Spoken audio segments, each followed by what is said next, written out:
nation, under God, indivisible, with liberty and justice for all. Thank you. Please be seated. I'll ask the recorded treasurer to call the roll. Barnes. Here. Hastings. Here. Lynch. Here. Pistol. Here. Ward. Here. Williams. Here. First thing is the approval of agenda. I would like to insert on the agenda just that we have Clinton School has an announcement, and as soon as they get here, I was just going to go ahead and put them into the agenda. I don't guess I need a motion second of that if I get it okayed, but when they get here, I want them to go ahead and we have someone coming from out of town that needs to leave as soon as possible. So with that in mind, I'll entertain a motion a second to approve the agenda. Motion to approve the agenda as amended. Second. Any discussion? I'll ask for a vote. Barnes. Yes. Hastings. Yes. Lynch. Yes. Pistol. Yes. Ward. Yes. Williams. Yes. Brings us down to approval of minutes and monthly financials, our minutes for February the 8th meeting and our monthly financials. Entertain a motion a second to approve those as presented. So moved. Second. Any discussion? I'll ask for a vote. Barnes. Yes. Hastings. Yes. Lynch. Yes. Pistol. Yes. Ward. Yes. Williams. Yes. That brings us to department head reports. I was looking for Jason Hayes. I don't see him here. He was on his way back, so I'll little through the airport. We have some things on the airport that's coming up here in our new business. They met on Monday the 18th. Talked about some of the dirt. We talked about cleaning that out. I talked to the preacher over here, Mr. Bob Cantrell, and he said very grateful for that. They removed a lot of beaver dams. Steve Dunley did. It kind of piled up over the years. So they didn't have any flooding, and they were very grateful for that. And I think we owe Steve a little bit of that dirt, so we're going to give him that. Won't be out any actual money on that. Jim Cantrell, no flooding. Have a handout. I may have left you on a deal. Trevor for preparing for the eclipse. I think they're pretty well prepared for that. And I mentioned the insurance issue is coming up under new business. And I mentioned, and Will, I don't know if we talked about needing water over here at two locations. I know one's down here. I don't know if you ever got a chance to talk to. You told me you'd get with me on it. Okay, yeah, just whenever you can get with Trevor and or Will on that, and whatever is good for you, it's good for me. So, any questions on the airport? If not, Jason, I just went ahead and gave an update on the airport. So there you go. But you can stick around for the concession stands coming up. Brings us down to animal control. Rita Tharp, I see you have some friends with you. Thanks for coming.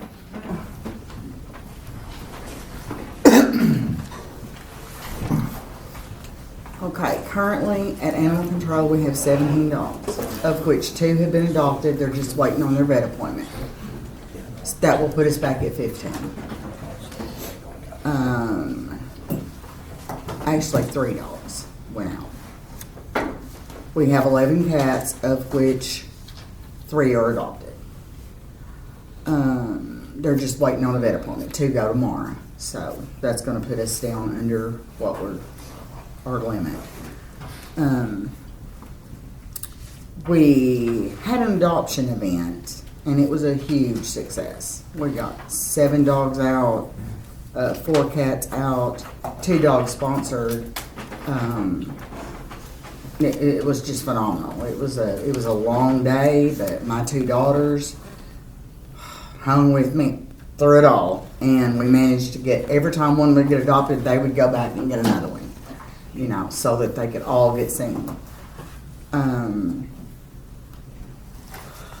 Let's see. Social media is growing daily.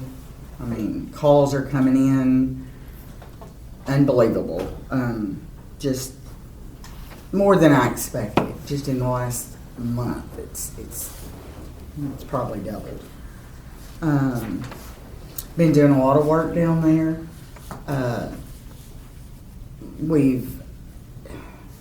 It's epoxy paint that we put on the floors, painted walls. We had some leftover paint from before, and my daughter kind of snagged some out of her husband's shop, I think, to help out. It's called stealing, but it's okay because he'll never know it. So we got a lot. It looks really nice down there.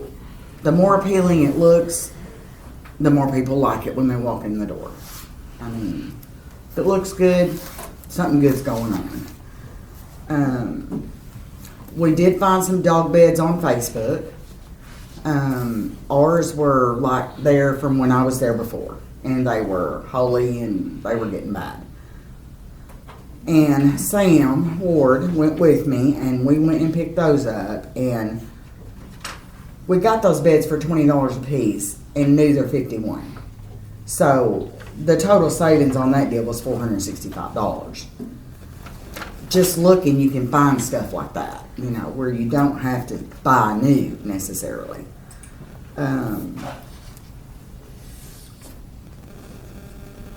To all the folks that have donated, and we've had a lot of dog food donations, monetary donations, things like that, thank you so much, because couldn't do it without you. I was contacted yesterday, by Best Friends Pet Rescue Center. They are kind of all over, but they have local facilities. They have spay-neuter facility. They have a rehabilitation center. They have to rehabilitate dogs that are not maybe social or whatever. And she contacted me, and I'm meeting with her on Friday because she can help me with resources such as grants. They can take dogs, and they are allowed to take the dogs not vetted because they're not going to cross a state line, and they have their own vet on staff. So that saves us money. So hopefully that's going to go well.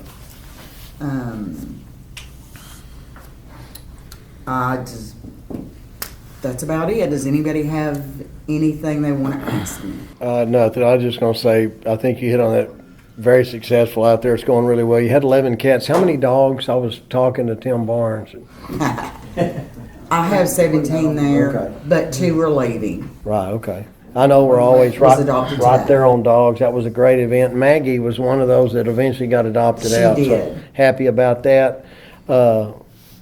Yeah, I think next month we're talking about, we'd come to an amount for that, the fund that's there available. We're gonna ask that $900 a month be given to us. I think that's very fair, and I think that'll make that last a long time.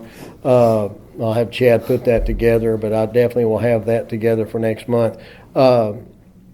We're working on improvements with maybe something else. Like I said, you met with the Best Friends, and I think they can maybe take some that's not necessarily vetted, so that'd be good for us.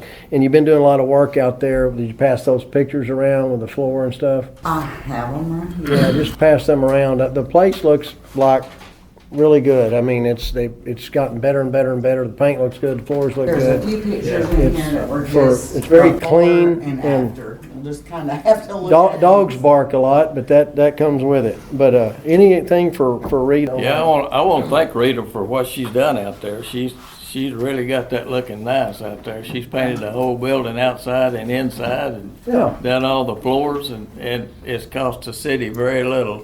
Actually, my son-in-law painted the outside of the building. Yeah, they just, And my daughter did all the floors. I'm not good at that, Sam. I just kind of was the side person, helping them.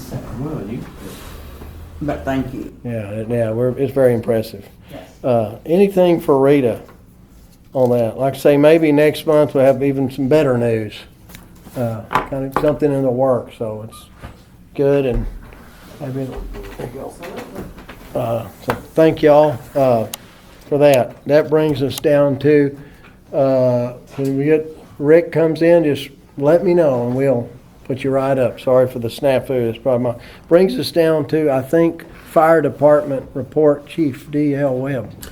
Been pretty slow this month, thank the Lord. Had a couple of false calls. We did have one lift assist with survival flight. We are getting ready for the Easter egg hunt, which will be this Sunday, Easter Sunday at 2 o'clock in our city park. So we've got our 10,000 eggs ready to go. That'll be open to anybody that wants to come to the city park on Easter Sunday, get some pictures, whatever. gearing up for the eclipse. You wanted me to talk a little bit about that. We've been meeting. Matter of fact, there's a meeting tonight at 6:30 at the annex that the county's having. A lot of the fire departments, they've got state police. I don't know who all coming in to talk to them about what they're going to try to do. But I believe all of us up here have got a good plan to try to protect our citizens and do the best we can. Again, that's still going to all be contingent on the weather. A lot of us are maybe hoping for rain, but if it is pretty, we think we've got a pretty good idea of what we're going to go with. Right. I had the Eclipse plan. I think I passed that around. They probably got that. And you and Jay's been working on that pretty heavy. Tim and myself and Jason kind of have the fluff side of it, which is events. I think we're going to have the chamber's going to be there with the park for the day of folks, and the county is going to be working, and other people for reservations. And I think you've got a really good handle on the aspects of ingress and egress. You'll know the day of.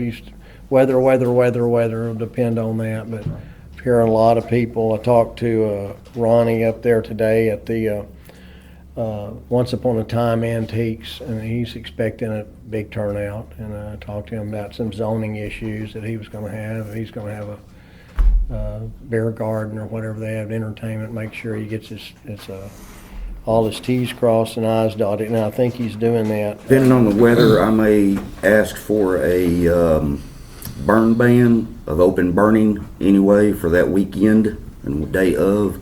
Right. Just with so many visitors coming through, if people want to do bonfires, anything open burning, I may ask that we have a burn ban for that.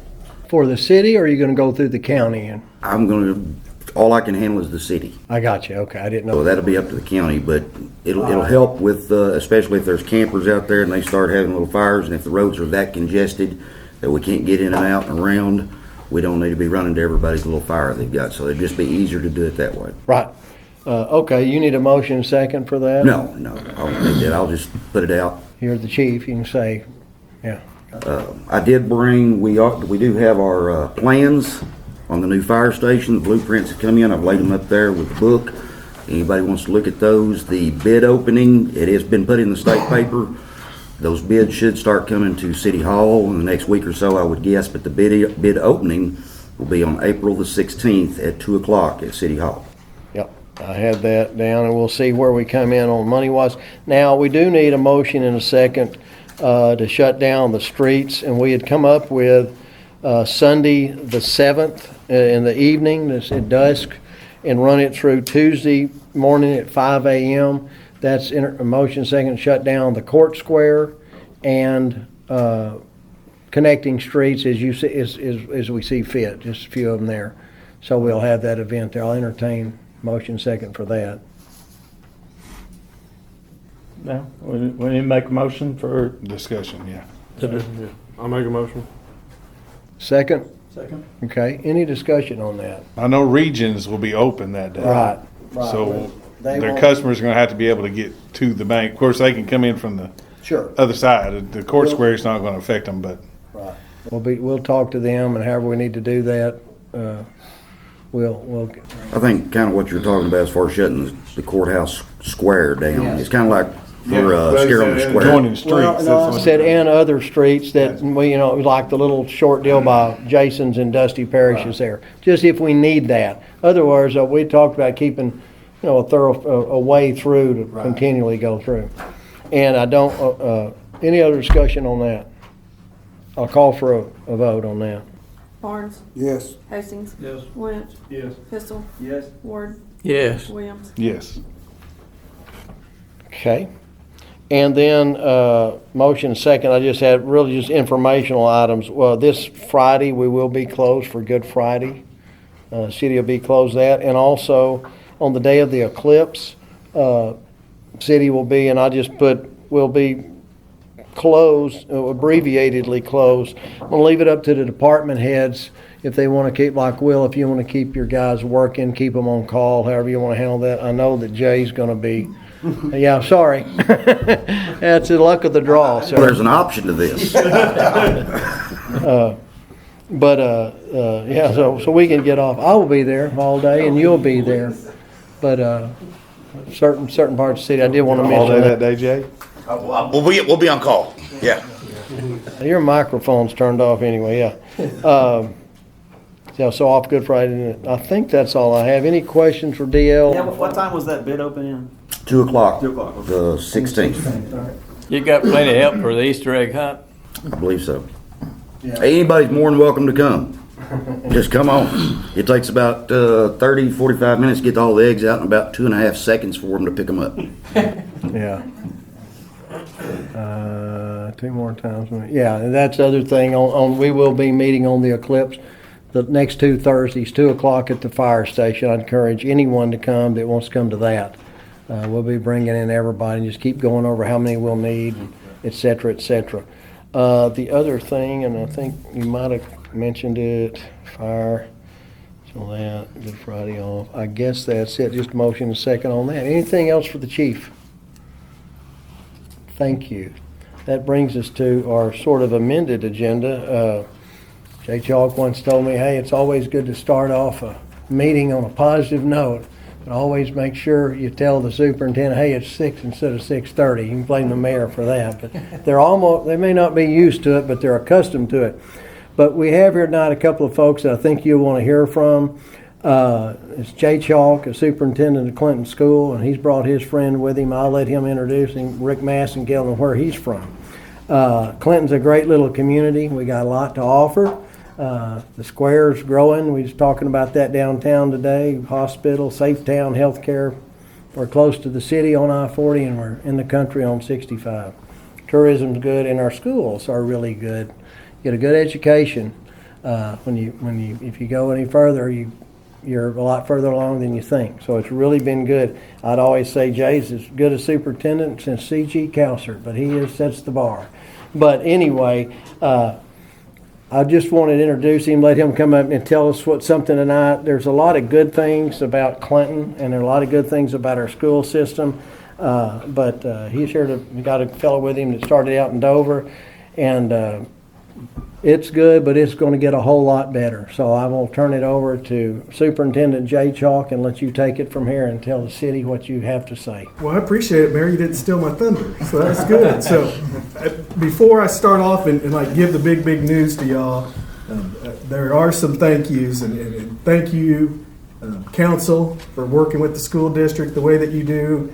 Jen and I were talking about it. We've been in 9 different towns and 2 different states, and have never seen the collaboration to better a community than what goes on here. And I truly mean that, even though it's home, you know. I appreciate y'all's effort and working with us, and I really do. Being a citizen and living here, I thank you for that, you know. But also to thank our school board, who's, incredible. We've got our board president, DL, and then we've got Tim here, and their support enables us to do the things that we're able to do, and they're incredible. And thank you, Richard. For us to be able to work together and do the stuff that we do, y'all, I promise you, when you go out, like I said, we've been in 9 different places. It's unheard of. You don't see the kind of things going on that what we've got going on. And so just to kind of keep it short, because I don't want to take a lot of y'all's time. So I had this goofy idea of Clinton High School graduate finishing high school with an associate's degree. And I'd heard of it being in Texas, that there were some districts that were able to kind of pull it off kind of thing. But I'd always thought in the back of my mind that, why can't we do that here? And then a good buddy of mine, Alan Yarborough, who used to be the superintendent at Marshall, Searcy County, we'd have lunch together every once in a while. And so he calls me one day and says, hey, man, you want to meet at Ryan's for lunch? And I was like, well, yeah. I'm not going to pass that up. And he goes, why? There's somebody I want you to meet. And so I go in and I meet this guy, Dr. Rick Massengale. And so we hit it off right off the bat, y'all. And being in this business for 33 years, you hear a lot of no's. You can't do that, or that's not been done before, or just on and on. When you're trying to, expand and give kids opportunities. But as soon as Rick and I start talking, I just shared this dream, this goofy idea with him. And he said, let's do it. And I at first I got kind of rattled and thought, okay, well, I'm just hearing from another guy saying, yeah, let's do it. But I'm telling you, this guy is a man of action. He's a dreamer. He's a doer. And I'm so blessed that we were able to link up with him. And so the big announcement is we're bringing a post-secondary institution, a college, to Clinton, Arkansas. And so, but I don't want to steal. I've got two great guys with me who are going to talk to you real quick and give you the update of kind of what's going on and what we're being able to bring in. But again, thank you to Richard and Rick and Tim Smith and the board. This is going to be incredible, not only for the school district, but the whole community. So now, my best hire in 33 years, the greatest principal in Arkansas, Tim Smith. Disappoint us. I'm going to pass out a flyer. I know better as an educator to pass you things to read while I'm trying to talk, but we'll overcome that. Pass those. Pass those, and that's good. Take one, pass one. Take one,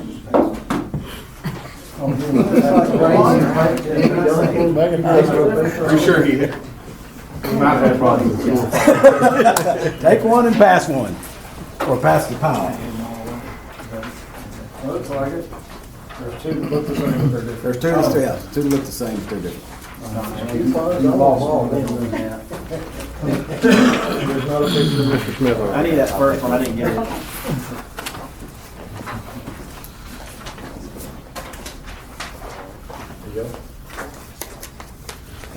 They're different. No, it's the same, but it's different, right?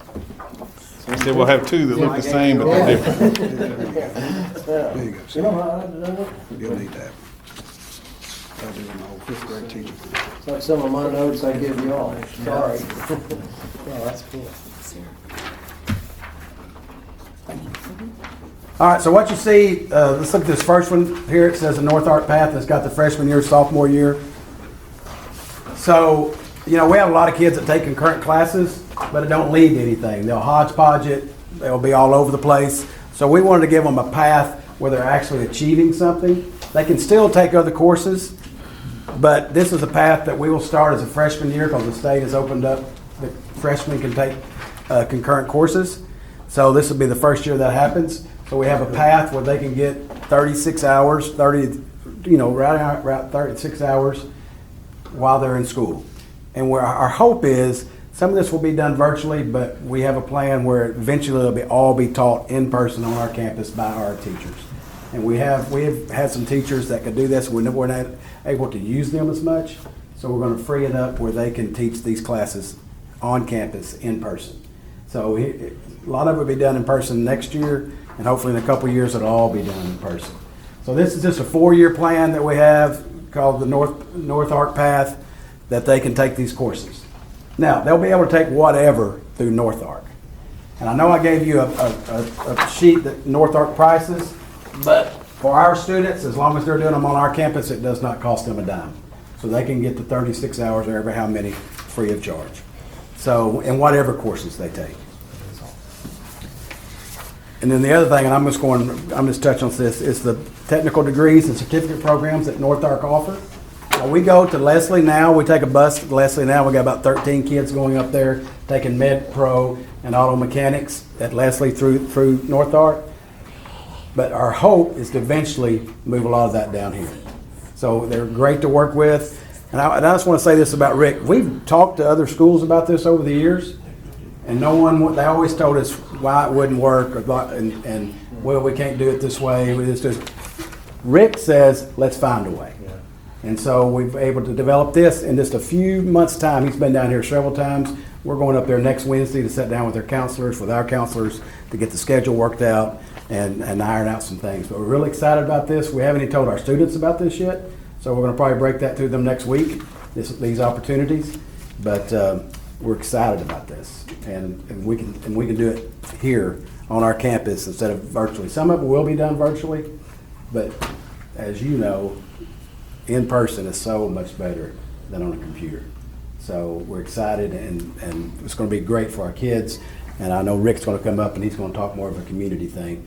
But as far as the school is involved, it's a great deal. We have kids going up there already. And so, as you see, Sydney Standards here on the front page, but she's not the only. We have some other ones up there. So we're excited about North Ark and this opportunity, and we'll roll that out to our kids next week.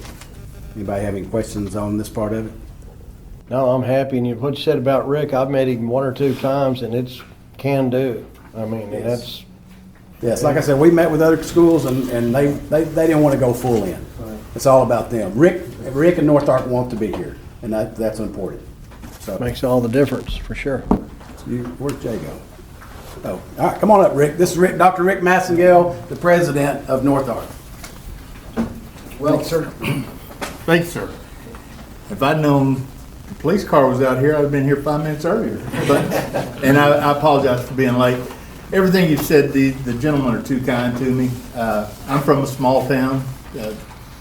I graduated Lamar High School, population 589, so my heart's in small town. But when Jay said, we want to give them an associate's, I'm thinking, why not? I mean, let's do that. My goal is to support your kids in high school. Just so you know, I don't make $1 on concurrent high school. In fact, I lose money.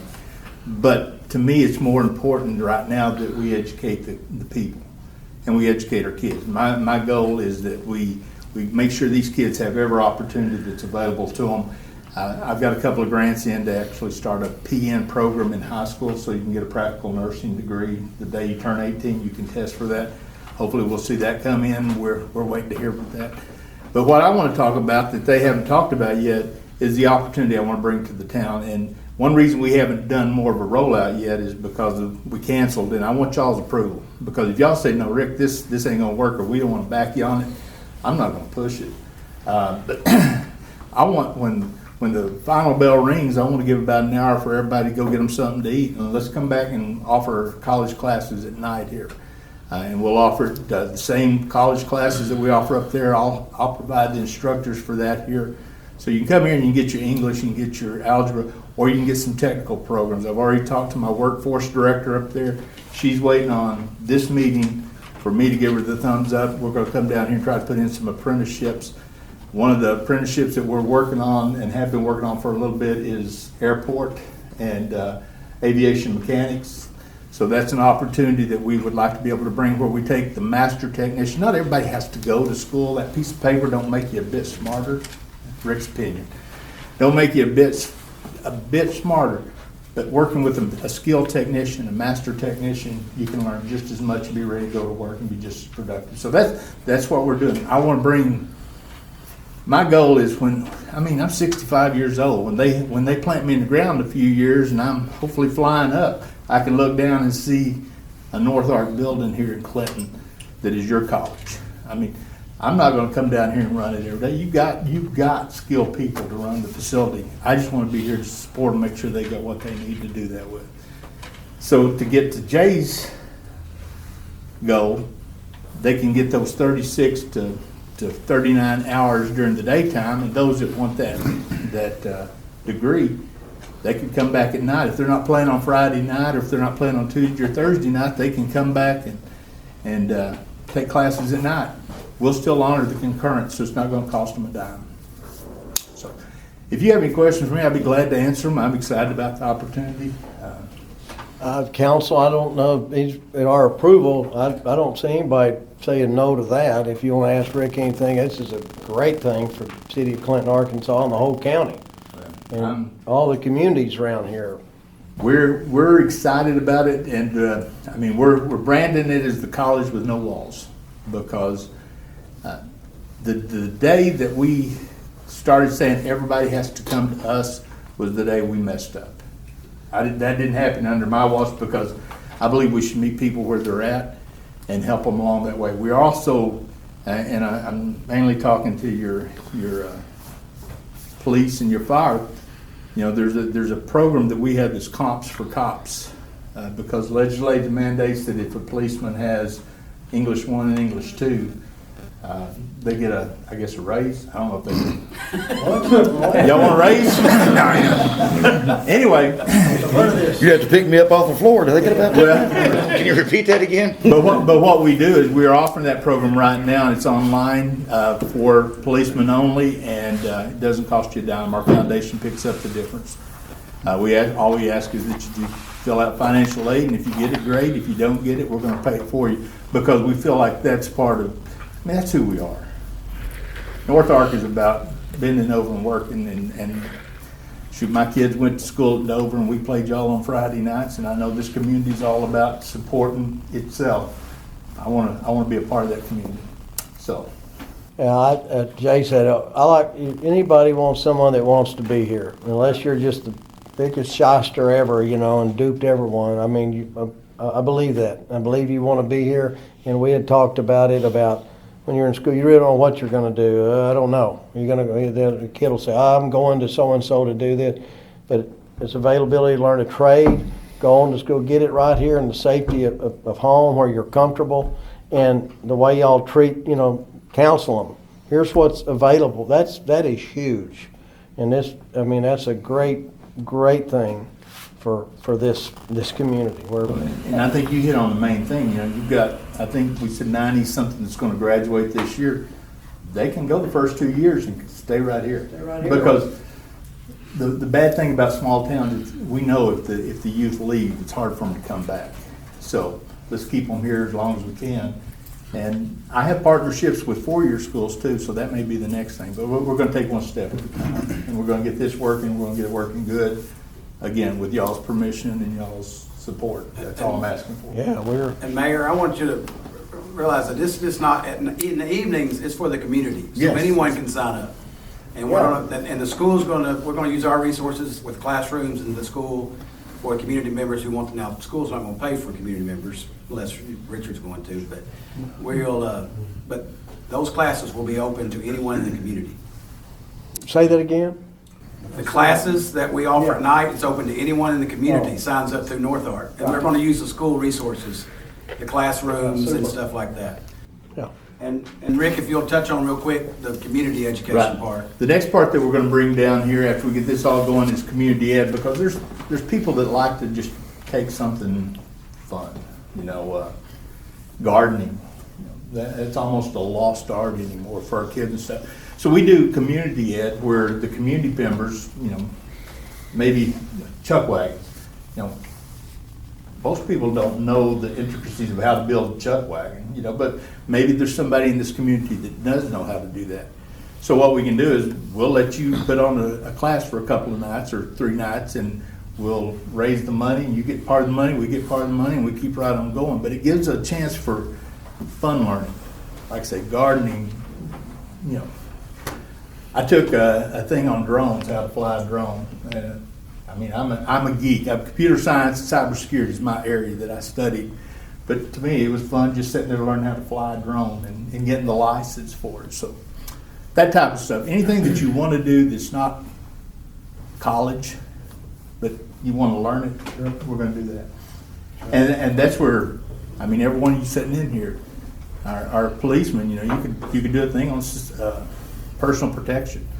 We could get the community to come into it. We advertise it, and they just come in. So we've got, I think, the book that's going around is some of the ones that we're doing up there, but we'll do the same thing down here. Cool. Any comments, questions from the council?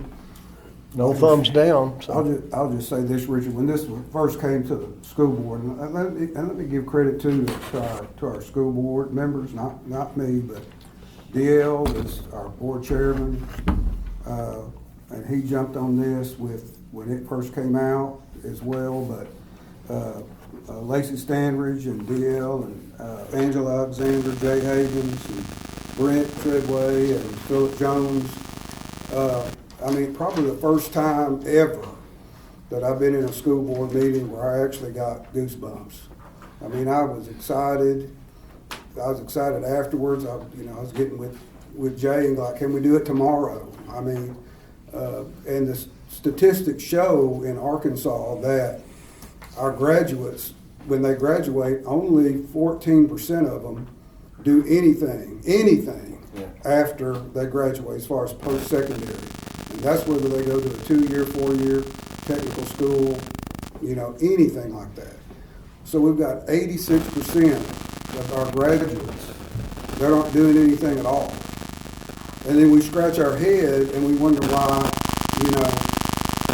we don't have high-tech jobs, or if we do have high-tech jobs in the state, they're only located in certain little parts of the state that we have.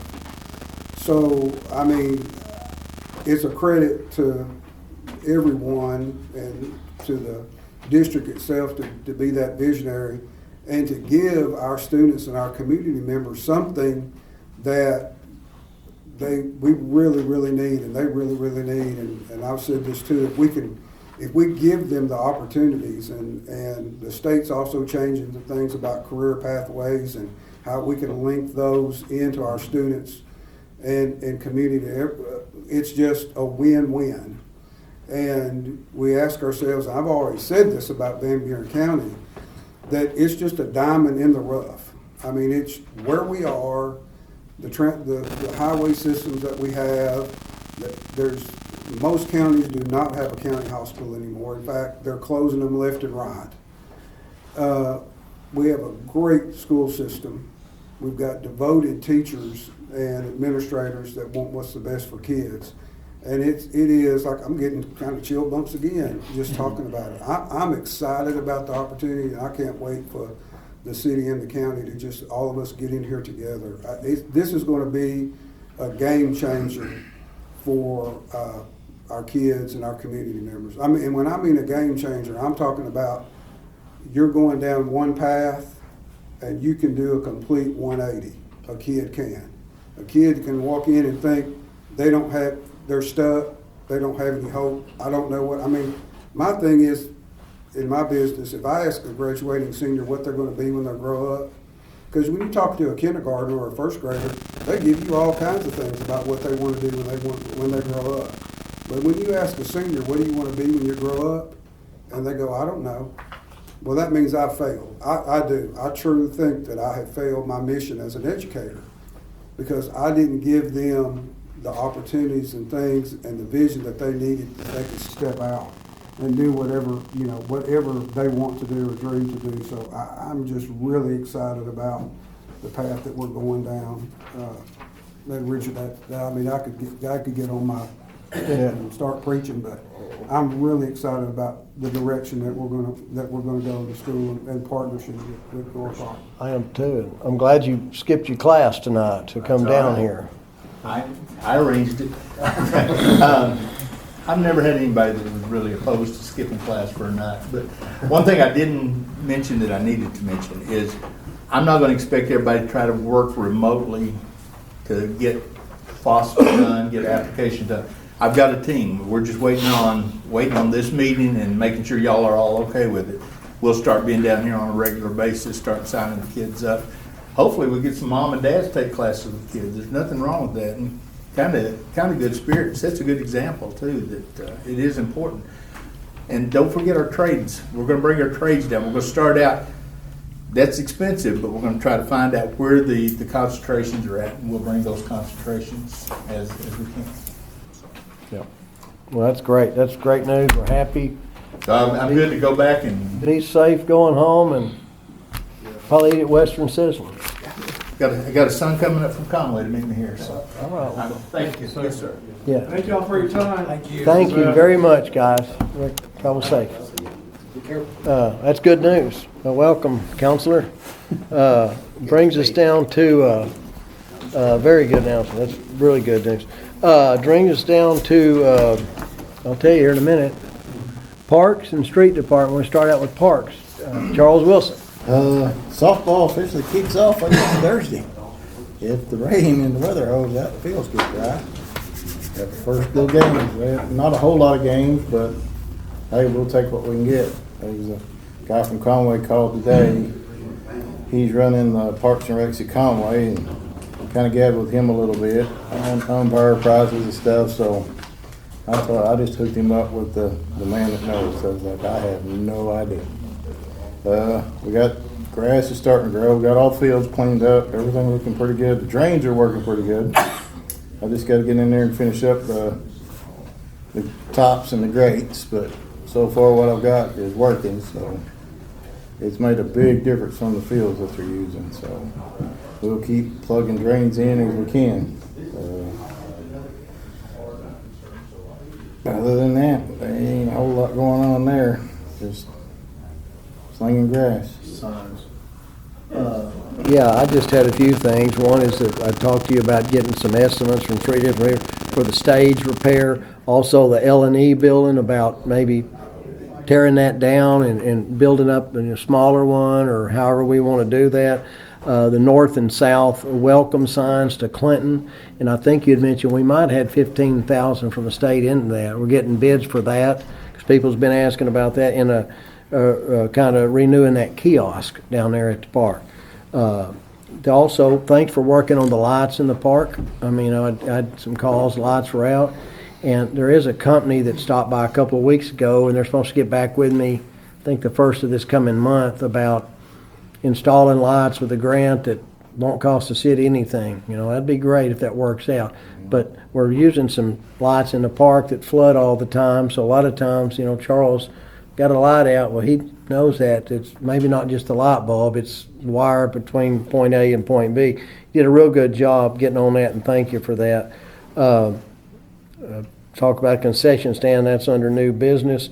Devin Wooten Day is on the 6th, I think. That's a Saturday, but that's at the park before the eclipse, so don't forget that. I talked about informational. And I talked about maybe with Jason Hayes about if we needed, and Chad, if we need to close the park, but I think the chamber's going to rent that park and park cars down there. We can talk about that a little bit later. But they're going to rent that for the day of the event. The fence issue is taken care of or in the process of being taken care of up at the city park, what we use up at the school. And next month I'll have a proposal for that new TAP grant, sidewalk grant, I think without the bridge on that connects us to McDonald's up by the skate park, and on that I think we'll have a resolution on that. That's all I had in parks. Anything else for Charles regarding parks? Brings us down. I'm sorry. On the Devin Wooten, the concert got moved. I don't know if you know or not, but they moved it to the auditorium. They moved it up to the auditorium or something? Yeah. Which that's cool. It'd probably be a lot more comfortable and Yeah, I guess. a lot nicer. I don't know what the reason, but they got it moved. My crew's gonna come in Saturday night after that, and Don't they have a fishing derby or something during the day or something? yeah, they got quite a bit going. They'll do quite a bit. It's usually a pretty good little event, but once they get done, my crew will come in Saturday night and clean up, because some of them have stuff they got going Monday, and I was like, as long as everything's cleaned up and ready for the chamber to take over Monday morning, that's whatever day they decide. So they'll have that all cleaned up and bathrooms cleaned and ready to go for Monday. The park looks really nice. I was down there Sunday. It looked really, really good. Y'all doing a good job at it. Yeah, if this rain kind of worked with us just a little bit, but this is that time of year, so you kind of hit and miss when you can. So. Okay. Anything else on parks? You said the concert was taken off that? They've got it at the auditorium now. Okay. I guess at 6 o'clock, I'm guessing. I think the doors open at 5:30 and it starts at 7. Oh. Be an hour and a half acoustic set Okay. with Heath Sanders. Streets, anything on the regular street department report? Like I said, I've got some contractors, contacted a couple, getting some bids on a welcome to Clinton sign, north of town. And I've got the old signs that come off north of town. And if everything goes right, we're gonna try to get down there and put them on the one south, clean that up a little bit while we're getting new signs, because the ones north of town are real blurry, you can't read them, but I believe the ones I've had stored in the shop were pretty clean, still look nearly new. So before the eclipse, I'd like to get them down there and get them put up. And we've been kind of mowing, cleaning up around, just hit and miss here in town, wherever it's dry, and we can mow and clean up. But before they clip, we're gonna try to run the broom truck and clean everything up before all these people start showing up. That way it looks good and presentable, so. I got a couple streets I'm looking at. There's a couple that's, why they didn't pave them all the way through, I don't know, but I'm looking at them. It will take a load off of hauling gravel, but there's a couple people that, I mean, I don't know that they can afford to buy the tiles, so I may end up getting the tiles and setting the tiles so I can get that paved, and it'll benefit everybody in the long run. There's about 4 houses on one, and it's a nightmare every time it rains, and so I'm trying to clean it. Where's that at? 8th Street, going down into the end of 8th Street. There's a big hump right there. Behind Scooters. In the old Schoolie driveway. Yeah. The tile's plugged up there, and there's an older gentleman, I believe, that's bought that. Right. So I went down and done some work for them the other day in the rain. But I'll probably end up just replacing that tile. I don't know. Well, there's also new business right there too. Yeah, so, and there's tons of extra water coming off of 65. It's Right. changed a lot of that. So if we can get that built up and get that paved and get some of the little spurs cleaned up, it'll make a big difference on how everybody feels about the city. And of course, paving, you only make 2 people mad, the ones that go by and the ones that don't. So I'm gonna save the majority of it for up on top of the hill, where you coming in from the hospital. There's gonna be quite a bit of tie-in and everything right there, and that's always been a real soft spot. So once we get everything kind of underway, we can get that paved and get that tied in, plumb down to Shea Craig is what I'd like to do, because that's where all our heavy trucks are. It's right through that strip, Petty Jean's trucks and all them, so if we can get the majority of that done. So. Other than that, it's, Are you putting the welcome sign up north, back where the same place it was? no, sir, the state's moved that line back and pushed everything. I can't even get it remotely close to where it is. So I've talked to Mr. Hinchy here, and we're gonna put it in front of the water tower. So you're looking straight at it instead of looking at the water tower and the fence and all that. It'll be sitting right there, completely out of state right away. We have electric there to light it up. Does it need to be redone, or does it still look good? The Welcome sign. the one north of town is completely gone. Yeah, you got We demolished It it, all gone. and destroyed it, and Better get on that water tower, that vintage umber. we received a little bit of money from the state. So it may end up paying for about half of it, which would be nice. Yeah, Wendell Lee didn't want it in his front yard, or No. Suzanne didn't. Wendell Lee didn't care. But where we're putting it now will be better for, I mean, it'll kind of block that but now the old lettering from that, I've had in my shop leaned up against the wall. And I'm gonna look at all the old pictures and stuff. We'll kind of dig that out tomorrow or the next day and see what them pictures, I know they're gonna look better than what we have south of town, so. And that's pretty simple, just a few screws here and there and put the new ones back up, so. Yeah. But other than that, if anybody's got any questions. No, and I had 8th Street. I appreciate you going out the other day when it was so bad. Yeah, well, I mean, that, and the more I thought about it, I was like, well, one guy cleaned out to a certain point, and I'm like, yeah, so, and when I did go out there and look at it, I was like, yep. So I had to go back, get the backhoe, and try to move a few things out of the way, and got where everything was working good, so. But like I said, some pavement out there will make a big difference. Still gotta do a little more ditch work there. All the woods and trees and stuff's growed up in that corner so bad, so it's a matter of what we want to take out to get the ditch to work like it's supposed to. But there'll be a bunch of that go on before we do the paving and get it. I'd actually like to lift it, put enough gravel set on it to get it up about 8-9 inches higher than what it is, and then pave it and seal it, so that'll make it better. That's the reason why I need that tile fixed. Because once I raise it up 8 or 9 inches, I'll have to feather it in his driveway so he don't have a hump to climb up on. Anything else for Charles? Okay, thank you. It brings us to last issue on the streets, the 3rd Street.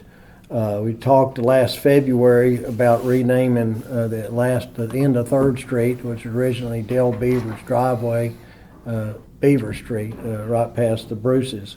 And we'd kind of gotten, we went around, I'd sent everybody a packet out since then, kind of got the general okay. And since then, that was last February, if I think I'm right. We had talked about it, but in the renaming of it. I knew some of the history, but obviously I didn't know all of it. And so there's a couple of people want to speak tonight from both families. It involves 2 families that I know extremely well, great families, very well. I think the world of both of them. Normally I wouldn't say, my opinion on the front end, you're all elected officials. You're very autonomous. You make your own decisions. I think that's why people put you in this position. It's something that we want to discuss tonight. But in order to discuss this, I want to get a motion in a second to rename the end of 3rd Street Beaver Street. And then if we get a motion in a second, then I'll ask for some discussion and I'll give you my opinion on that and what I found out. So moved. Have a second? I'll second. Okay. Motion second, and I'll ask for discussion, and I'll start the discussion. Like I said, it involves 2 families that I know very well. Have done a lot for Clinton, Arkansas, both of them, Bruce's and the Beavers. Last February, I talked to Jeff, and he had told me a history of that. He came to a council meeting, and he had talked about his dad and his Uncle James, and he wanted to name that, and got a show of hands, or not a show, but just threw it out there, and everybody seemed okay with it. And one of the councilmen said, "We can change it tonight." I said, "Well, let's make sure 911's okay with it," which we did since then. I talked to Jeff Beavers, who's here tonight, and he'll speak, and then I'll have Bruce speak, and then Jeff can say a few things, and then council open it up for questions. Jeff had told me the story, and in your packet that I gave you, I kind of gave a little table of contents. I gave one to each council member and to both families. And I kind of went into history on what Jeff had told me. He said he was annexed into the city in '82 at the city's request, and at the time his dad Dale asked they had approached him, and he said, okay, they said, "I'd like to have city water." And they said, "We'll give you city water within 3 years, and I want you to maintain my road." And in the packet it came out, he did get city water, I think at the same time the Bruce's did, I think, in the minutes, 13 years later. And as I know we asphalted it, I can't remember, it was like 18 or 19, that I don't know. But the road originally had to build his driveway down at Connect on 3rd, the way I understand it, to get his mail delivered to his top of the hill. And he had to have it chip and sealed, and he did that twice, one in the 70s and one in '82. Dale passed away in '88, and I'm just giving you an update on, as I found this out. In '90, a Bruce Street sign went up, and then it came back down. All of Jeff's information that he gave me, with some exceptions, and not that they were wrong, that I just couldn't find some of the minutes. I wrote that on one of the handout. I'm missing like 3 or 5 months reports on minutes from the city. I don't think that was anything bad. It was just transition. I think Miss Pate was a recorder treasurer, and then Faye Rogers took over. So that kind of was in that era, I believe. Anyway, but what he gave me, I looked up and was able to find. It was accurate, and both. He did on both sides of the road. Now, I wrote that. I never had a survey. I did not go and have a survey run on that. And I can't say that, I went and had the survey looked at. But on the handout, it shows a line. Sometimes Google Earth is right, sometimes it's not. But it did show that was 3rd Street. I talked with Warren Johnson about that because there was some question, is it a street? And then I believe the answer would end up being yes on that all the way up to the top of the hill. And then I found that ordinance 124, and I think verified that, what Jeff had told me. But is the actual survey done with the land? I don't have that. No one, one of the points that was made on Jeff's behalf is no one lives past him. And if he changes his street to Beaver Street, it's only going to affect his address, mailing address. And also, on both sides, there's personal reasons involved. Both sides, have something to say. And someone on the outside looking in will say, well, that's kind of silly about what the street's name is. I can assure you it's not, because there's a lot of emotion and involved in that, and there's reasoning behind. But I know this council understands that. But in looking at the minutes, I did find that ordinance 124 was annexed in 82, and the water that was promised in 3 years, it got there. It was late, but it got there. 84, what's that? I said a decade late. Yeah, 13 years. Decade and a piece. And then in ordinance 124, that also in 84, I think they put some asphalt out. I think some was on 3rd Street, didn't say where. And then in 97 in that, I found in there, I was wondering how would you just vote on this with the council, or is there a resolution to make it? And I learned a lot about John Aldworth was saying it really got complicated with Kenton Tester and John Aldworth and Don Crow about what is a street and how do you take it in, and it has to be approved and has to be accepted. So there's a lot learned about that, taking in a street. But in 97, Rita Collins talked about changing Gowan Lane to Brown Lane, and it was done by a motion in a second. So that answered that, I think, for me. And then February of 23rd, I'd written in my notes that the city was okay with it. It seemed to be back in February of 23rd. Now, in talking to the Bruces since then, and I also talked to him yesterday, I talked to Janet, and she was saying, well, it was once Bruce Street in the 90s. Now, I didn't find that in the minutes, but many things are not in the minutes. Not everybody keeps minutes as good as someone else here, and that's a big advantage to have that when you're trying to go back. That doesn't mean it didn't happen or whatever, and I ain't saying that, but it was not in the minutes. But I believe that was the case, and it was called Bruce Street at one time. The sign went up and then came down. Talked to Terry Don, that's the youngest of the Bruce crew, Janet and Dewey's, and I told him, I said, well, I'm looking at precedent, and he said, well, if you're looking at a legal precedent, in this case, you never voted on it, and his point would be true. And I don't know if it's a legal case. I think it would be a yes or no vote by the city council.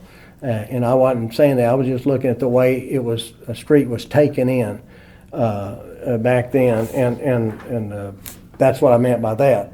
And then Terry said, what's best for the future of the city and after we're gone? And I did list a bunch of people in there. Most of these people, unbelievably, we're getting older, are gone. Almost every one of them have passed on, the mayors and council members. There's, Farrell Weaver and Roy Dean Dempsey still around, but most of the ones involved are no longer with us. But Terry Don said, just think about on your decisions, how it will impact. Don't do something that'll cause problems later in the future even. And I agree with that statement. And also Paula wrote a letter, and I said I would read that. If you want me to, I'm going to read that. And from Paula said, 30 plus years ago, there was a Bruce Street sign placed in the corner of our yard. The mayor at that time was James Beavers. He would have had to okay the sign for it to be made and put up. A few days later, James asked if we cared for the sign to be removed. Mr. Dale Beavers had previously passed away, and the Beavers family at the end of 3rd Street was very upset. The Bruce Street sign was never put up with malicious intent or to hurt anyone, so we told them sure, and out of respect for the Beavers family, we'd be glad for it to be removed. And all this time, we've never even thought about having it put back up. Now, after all these years, Jeff Beavers wants a Beavers Road street sign put up at the corner of our yard. All we are asking for is that the same family respect that we have shown to them be reciprocated to our family. It is our belief that it would be an easier resolution to keep the street named 3rd Street like it's been for the past 60 years, or that the Beaver Street Road sign be placed up the hill past the Bruce's property line, where the city had placed it. The sign was very visible and had their name on it. For some reason, Jeff Beavers wants it placed in the corner of our yard and had the city come and take it down. We're very sorry that we could not be at the meeting tonight. This was when we were having the meeting a while back, obviously. Dewey Bruce has recently passed away, and we are in Atlanta, Georgia, where they were visiting with Terry Bruce. We're not asking for anything special except a reasonable resolution for all parties involved. We will go with whatever the city council decides. Thank you very much, the Dewey Bruce family, Janet, Paula, Terry, and Caden. I don't want to lose my place. Paula's letter. Oh, and I did want to say this before we started, and I went back and forth, and I ain't saying this to sway somebody for voting a particular way, but I did feel obligated to say this. If I didn't know either one of these families at all, and after looking at all this, and I know both of them extremely well, especially Jamie Beavers, and Paula is like one of our family members and has been for years. So I know both families very well. I can say this. But if I didn't know either family, I'll say this. Dale did what the city asked him when he was annexed. He did it for the post office. He built a road on his land, and he did it for water and street maintenance. And no address will be changed, only his, which is Jeff's. Access is established off the street already. I think there was an issue if they go around, Janet and Dewey and Janet's, if they can go in behind the house, if someone can say, well, you can't cross that, if that's my land or whose land. I don't know legally, but I don't think that'll be an issue because that's ingress and egress on the city street that's been established. Even David Ray Tomlinson, I was up there when we poured an apron for him, and I think he had contacted Jeff and said, is it all right if I pour it? And that's one of them things before I was even working with the city. I was working with my father-in-law. So there is something out in the field that you can get off that street for that, because if his weather got bad and he was taking care of his wife, et cetera, et cetera. The street at the intersection, I believe the street would start at the intersection over the street sign. I wouldn't want to put it in your yard. I think the council can decide, where to put their street sign. But I would put it on, if it's on the Beavers' land on the other side of the street, that would be an obvious point where you could see it. And if there was a 911 address or whatever, it would see that. But I do believe that's the city's choice. And again, I was going to say, this is not something that's flippant or silly. It's extremely emotional. And somebody on the outside, looking in and say, well, who cares what? Well, there's more to it than that. And it's very difficult for both parties, and they have a reason for the way they feel. And it's very obvious to me, and I think it is y'all too. I've not groomed this council for a vote in any one way or the other. You're all elected officials, you're adults, you carry a public trust to be reasonable minded, and I think you guys are. It's what they saying, and I think the superintendent said that about y'all. That's why you're where you're at, because people think you're level headed. I would, like I said, if it's renamed to Beaver Street, I think we kind of gave the okay on that last February. No other address will be affected. And I would do this for any property owner, whether I knew them or not. If they came to me and said, I'm the last house on the street, I want to change it to Sam Ward Boulevard or whatever, and all the wards live past that for whatever reason, I'm of the opinion I'd do that. If people can do what they want with their own land, if it doesn't affect anybody else. The Beavers family own the land at the end of the street. I think I looked at it as much as Honey Hills or whatever. Remember, Honey Hills, you go over there now, and Paul Bone put that in. You see Steve Street and Adrian, Todd Trail, et cetera, et cetera, et cetera. But I have faith in this body, this council. I know both families are good. They're not bad. Both families are good families. they've done a lot for this community. I'm sorry that I put the Beavers and the Bruces and the council into this predicament. I feel like I should have done a little more homework before I did that. But at the end of the day, that'd be my decision if it were left up to me. So no matter what happens, I can't say one thing bad about the Bruces or the Beavers, and I'm not going to, but I can tell you a lot of good about both of them. And that's a way to spin it, whatever. That's just how I feel.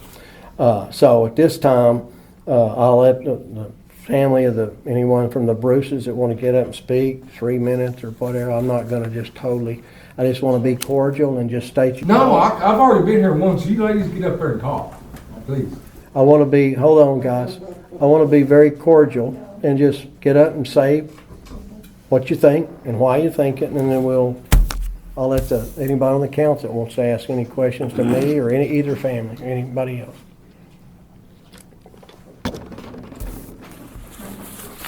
Wally or you or Janet or anybody? Okay.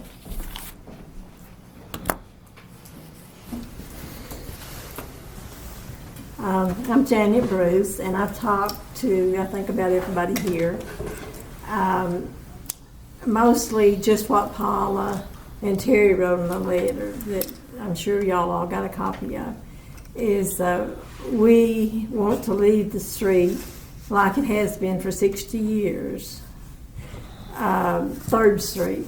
I mean, we have lived there, 3rd Street. I really don't want, like on the corner, it would be, well, you live on 3rd Street and Beaver Street. We don't want that. If he wants to put a sign up past our land on his land on up, that we will compromise like that. But well, it's maybe just if you guys could vote and come to a decision that's a happy medium for all that's involved. And I'm sorry, it is very emotional. We've been through a lot the past few months. It was never done to be mean when we put our Bruce Street sign up. And neither was mine. And my husband, he died 2 months ago.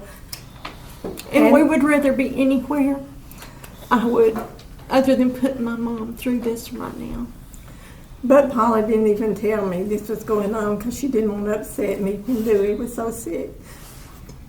And so she's went through it herself, which has been terrible for her.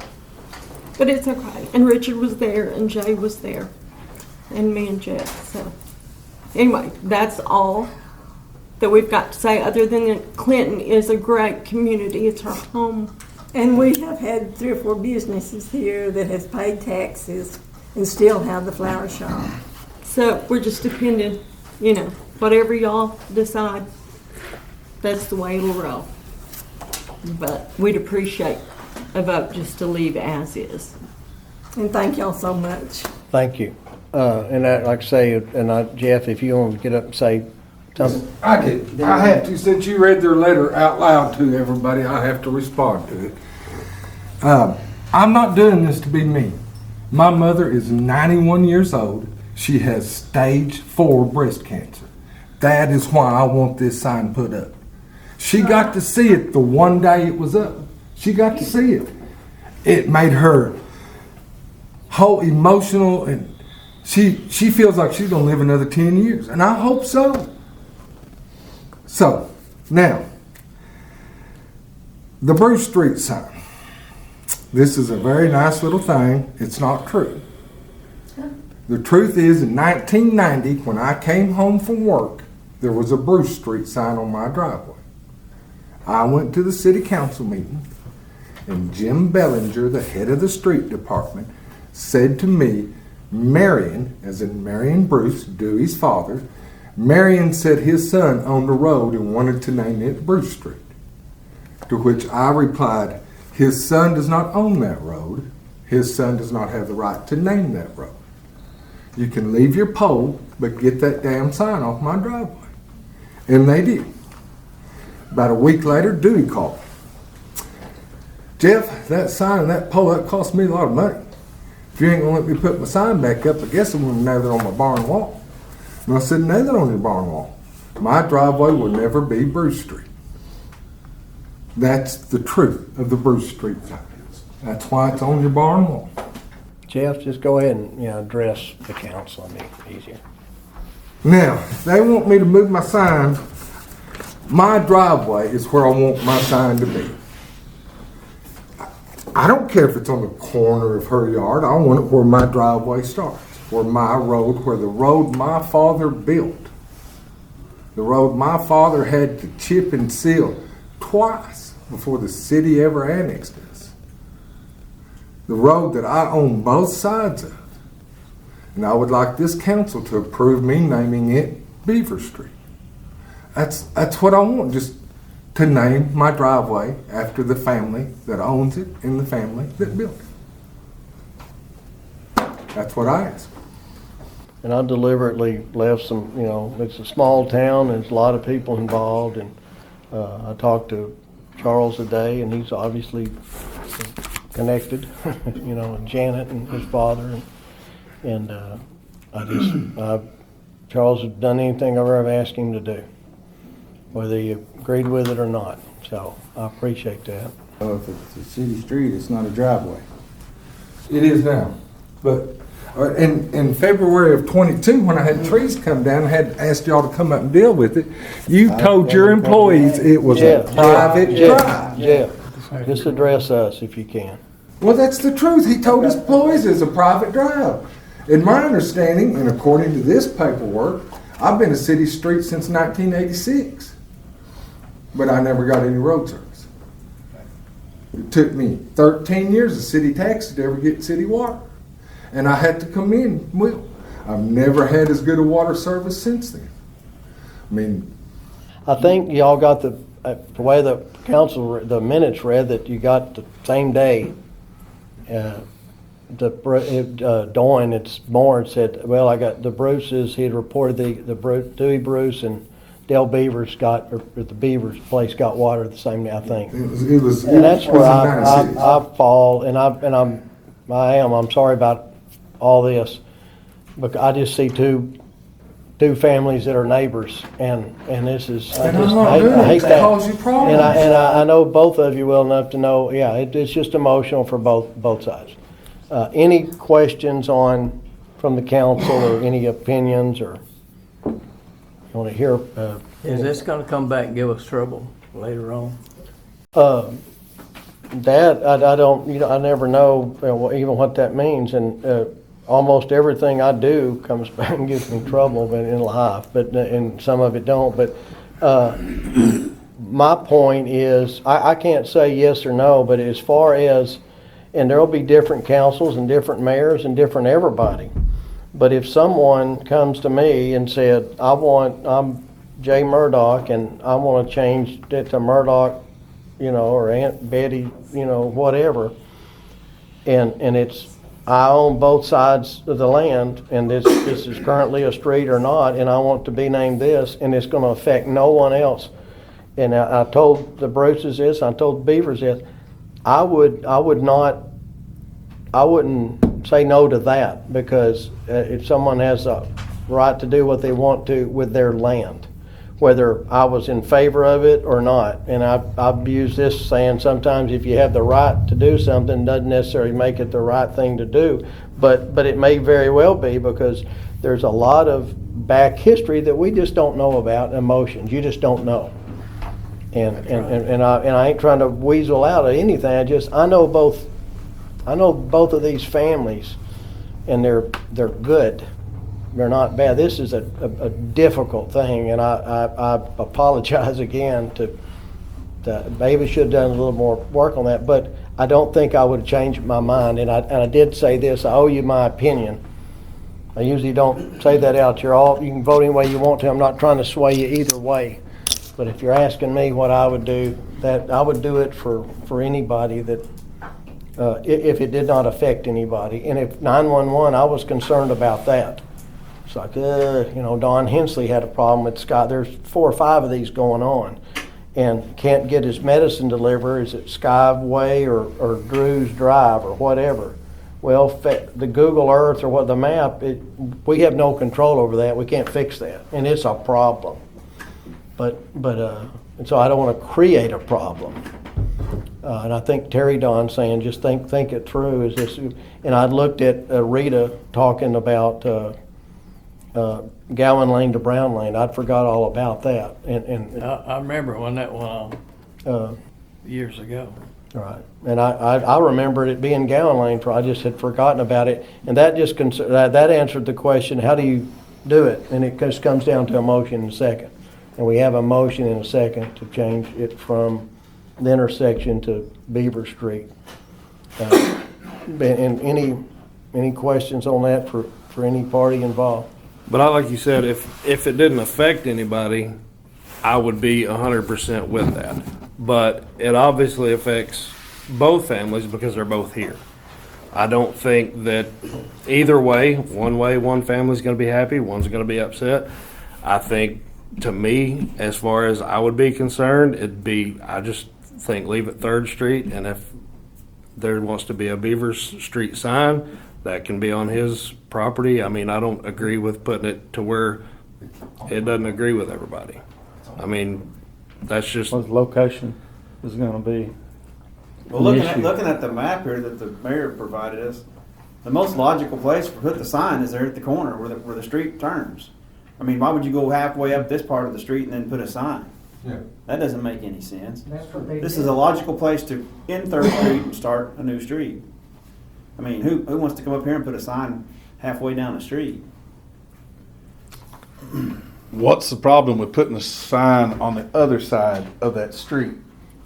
Only thing, the ditches need dug out because it's full of trees. I'm just saying, there shouldn't be a problem with putting the sign on the west side of the street. Oh yeah, instead of right before side, you the turn. left-hand side, sure. Instead of in the corner of their yard, to put it across the street on the other side. Left-hand If you're side. going to have the street there shouldn't be a problem with that sign being over there. Right. There shouldn't be a problem with it on either side, but either way, I mean, it's both my property, but the left-hand side will be fine. Let's do the right-hand side. You're saying left-hand side as you're going up the drive? Yeah. What they're saying is they don't want it right there at the curb. West side. Yeah. So, sure, we can put it across the road. I don't have a problem with that.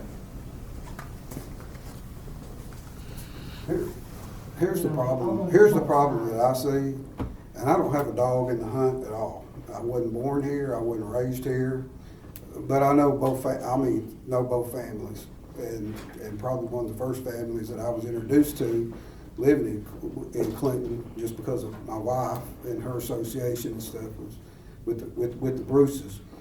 But having worked for the state and stuff for a long time with schools, sometimes you have to wind up and you got to clean up somebody else's mess.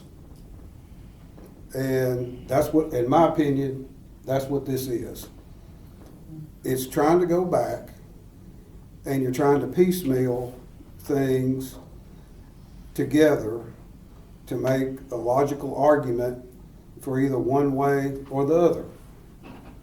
And then when you put the human factor into it, nobody's going to be happy. Nobody. And I used to tell superintendents all the time, because when we would go in the unit that I worked, we'd find a mess. Well, that mess was there before that superintendent was superintendent. It's somebody else's superintendent that caused it. And I'd have to tell them, I can't do anything about what happened in the past. The past is the past.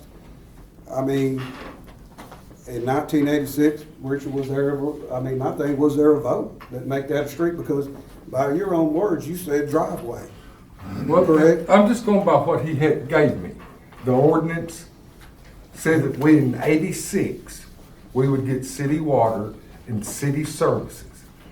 We did not. And when you say who said what? When he said who said that? This right here, this thing, this whole packet he brought out, this thing that he showed me, that the ordinance where we were supposed to get city water, ordinance to annex. That 124. Yeah, that's what I was. Oh, this one. I've turned 60 years old, so my brain doesn't work as like it did when I See, was. right here's where they annexed us. And it says city water and road service and maintenance, and that's where they annexed us. In 83, actually 82 was when that came out. 83 was when we started paying city taxes. Yeah, I kept jumping back 83 and 82, and sometimes 83 is when minutes we are a started month paying city behind. taxes. So where on this does it say about it being a street and maintaining a street? And within the next 3 years after the state annexation, fire protection, police protection, city water, city that. Okay, so I don't see the word street, maintaining a street, in this ordinance. Okay. But anyway, that's what I was going by, what he said. That was the packet Richard supposedly gave to all y'all. Yeah. So, you know. But A lot of and I'm just, all I want is just to put my sign up on my driveway. And if you're saying, if you're saying it's a driveway, okay. then you can put whatever sign you want to on your property. If you want to make it whatever. Let me rephrase this thing. I would like for this council to approve me naming my road, not my driveway, my road, Beaver Street. And it's currently 3rd Street, I believe, and it does go all the Well, way to the top, and that's, This is where we get into the fact that we're going back umpteen years. We got incomplete information. We've got people saying, well, somebody told me this, somebody told me that. We'd have an ordinance that said, that hadn't had the word street in it at all. I don't know if somebody promised me that I was gonna get city water, I'd wait 13 years before I got it. Or if it had anything to do with maintaining a street, I wouldn't want to do that either. Do you want me to tell you why I didn't get water for 13 years? I asked the head of this water department about getting city water. He told me, and I quote, "Your dad should have thought of that before he wouldn't sell me that land. You'll never have city water." Well, and it took until 96 till my uncle got to become mayor. 3 years there before he made him give us city water. And we had to pay for some of it. And we had to pay $1,000 to get it run up my hill. It's parked at the bottom of the hill, you know. I mean, you're off the Jennings tank. hey, Jeff, go ahead. How come you didn't name it? How come you didn't name it Beaver Street when Mr. Beavers was mayor? When he had just become mayor. When the Bruce Street sign was put up, instead of causing him political problems, I just had the sign took down. Yeah, I know we can hear you, but go ahead and try to talk in that area there, because for her benefit. I'm sorry, I just get pacing. That's fine. I'm of the opinion, I kind of agree with Jason on that. It's your property, it's your driveway. If you want to put a sign that says Beavers whatever, that's fine. We haven't maintained it. We've never maintained it. This is the first I've ever heard as we going into this about maintaining it. Well, you need to hold up because you're messing up. All right. You when you say his driveway, it's not his driveway until you get right in front of his house. 3rd Street goes all the way up the hill to the front of his house, which is a city street. To the mailbox, we were told. It goes all the way up the hill. And that's how far they paved the last time they paved. Well, if that's the case, then we're responsible for maintaining that to that point. Yes. But, I mean, I just think we keep it 3rd Street. People slap signs up anywhere else on their property and call it whatever they want to, and that's fine. But it's any decision that we make other than that, and then one family has a street sign and the other family doesn't have a street sign, and we don't do this. It's like, I don't understand why, where I live, when Mr. Tumbleson, David Ray Tumbleson, passed away, I don't know why his family didn't say, well, why don't we just take an intersection from Pine and Fraser and make that Tumbleson Street? I mean, it's only going to affect like 3 houses. Y'all would all have to agree. Yeah, but this isn't gonna affect This is anybody. only gonna affect me, only gonna affect mine. Except for the issue that I see, I mean, on the driveway, if they're trying to get a delivery for medicine or something, they come to Third Street, and then where do they go? Because the driveway's on up the hill. No, their driveway is, they park in the the garage is behind, but the mailbox and the main driveway is down in front of the house before the curve. Which will still be Third Street. Which will still be Third Street. Yeah, it's so. Their address so will that, not change at all. It's not affecting anybody. They will not have anything added to it. That or was nothing. only affecting me That's and my what I wife. was told in February, you know, that it was not gonna affect anyone. Right. And so, When you get your mail, it's on Third Street. Right now. Right now, yes. Yeah.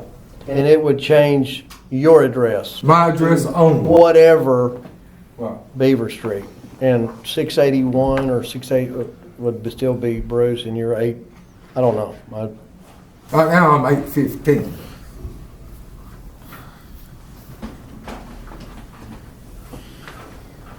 So, Councilman, may I name the road my father built? The road I own both sides of, and I live at the end of Beaver Street.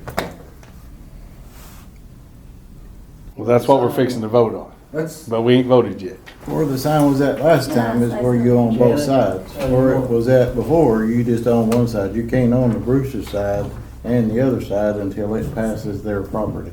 And you don't technically own a city street. But I own the property on both sides. I never went down and had a survey, and I don't know if either family has. Oh, we did. Okay, and then, but after some time, if it's someone's, I don't know what the term is, but it becomes, and I don't think, I mean, you've already said, okay, put it on that side, you know, I think would be past the point of, I don't know, about where to. Well, I can amend my motion and put that in there. What's that? I can amend the motion. Yeah. We haven't voted on the motion yet.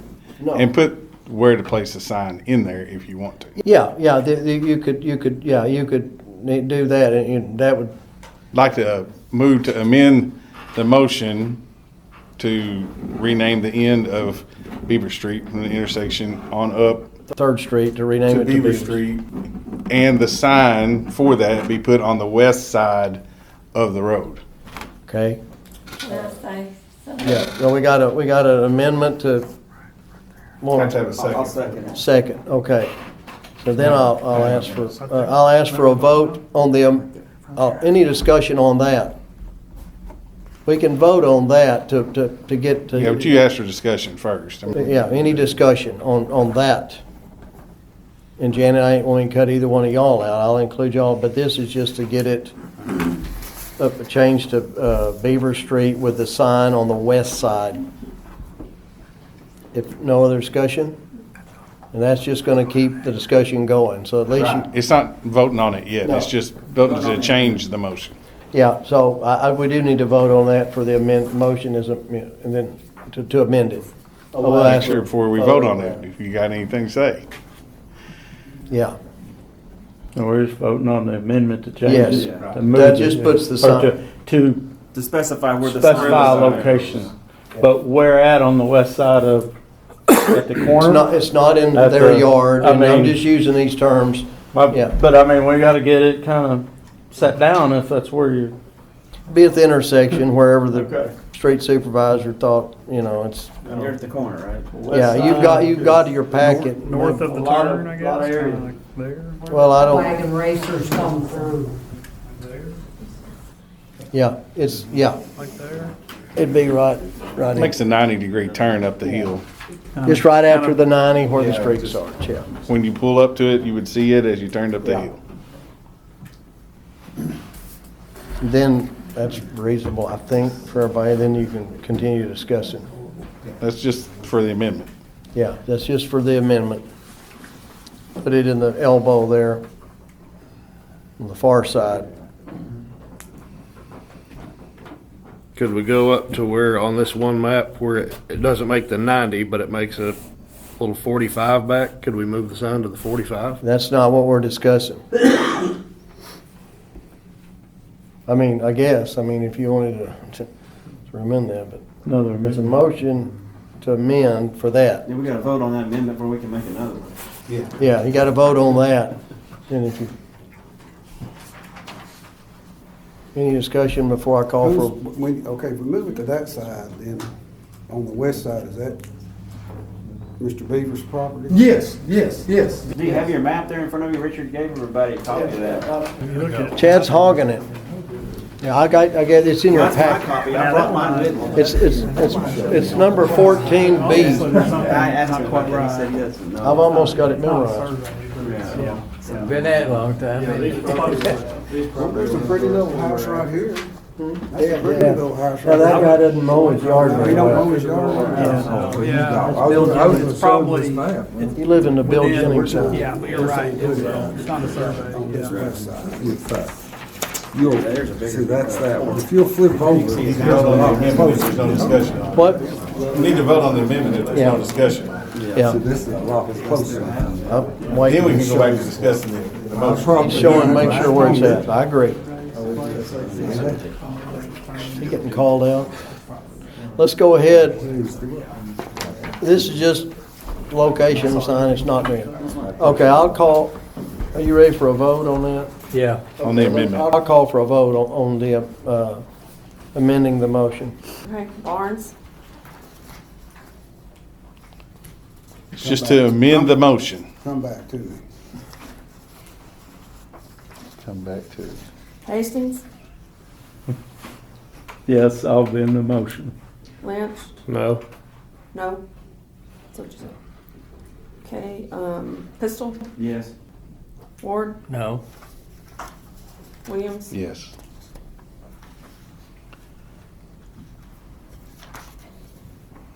Who do you like? Barnes. Barnes.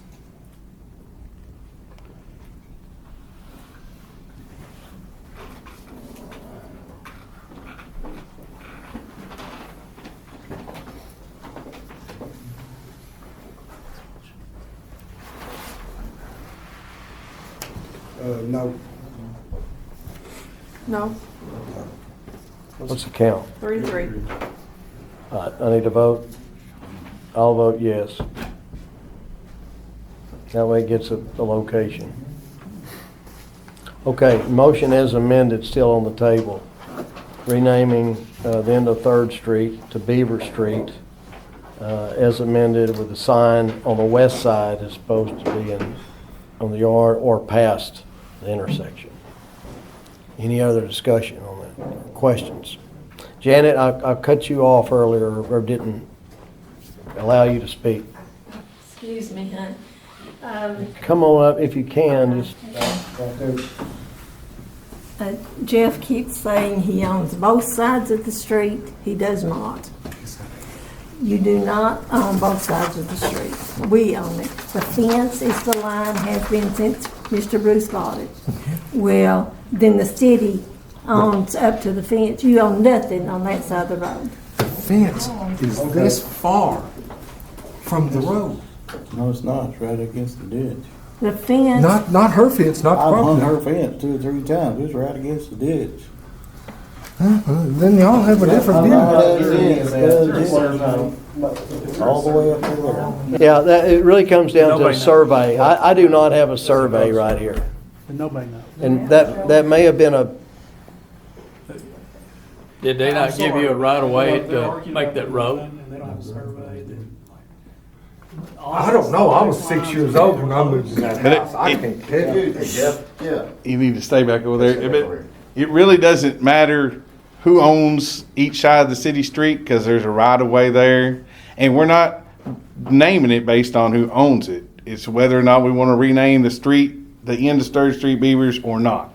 That's the motion that we have. Our motion has nothing to do with who owns anything. do you know what you were saying? Do you want No, you're right, but Yeah. there's a whole thing there that doesn't have anything to do with what we're doing. We're talking about the name of the street, but to, yeah. um, Well, without a survey, it's where it's at, and it's the same thing Don Hensley or anybody gets into with close. until someone comes out and pulls the chain, or however they do it now, and it's stamped by Charles Neal or whoever. Okay. Well, when the road was built, it was obviously on their land, or he wouldn't have built the road on the property. So, Which is I mean, Third they built, Street. the family, Beavers family built the road. Yes. From this corner up. And if they built it on somebody else's property, it looks like it have said something about it back then. But it's a city street, as we said now, so it's just a matter of if we're gonna change the name of this section of the street from Third Street to Beaver Street, going from this corner to his house, and the only person it's gonna affect is him. Right. Yeah. That's correct. So their address will still be Third Street. Yes. And so. And I think off the street, and that's something that you weren't, I don't know if you were here or not, but as far as access to Janet and Dewey's, and they have a crossing, I don't think that's an issue. It wasn't with, and I'm just with David Ray on that. Well, David Ray asked me if he could tie into my driveway, and I said, sure, I don't have no problems with that. Okay, last word, or before I call for any, repeat that? At that time point, it was a driveway or a city street? It's a city street. Okay. At this point, it's a city street. Is that what you were asking? Well, at that point, when he tied in, was it? Yeah. At that point, it was a Right. city street. He just said, Right. because he owns the land on the side of it. It'd be easement or no. Shouldn't use the words my driveway. Right.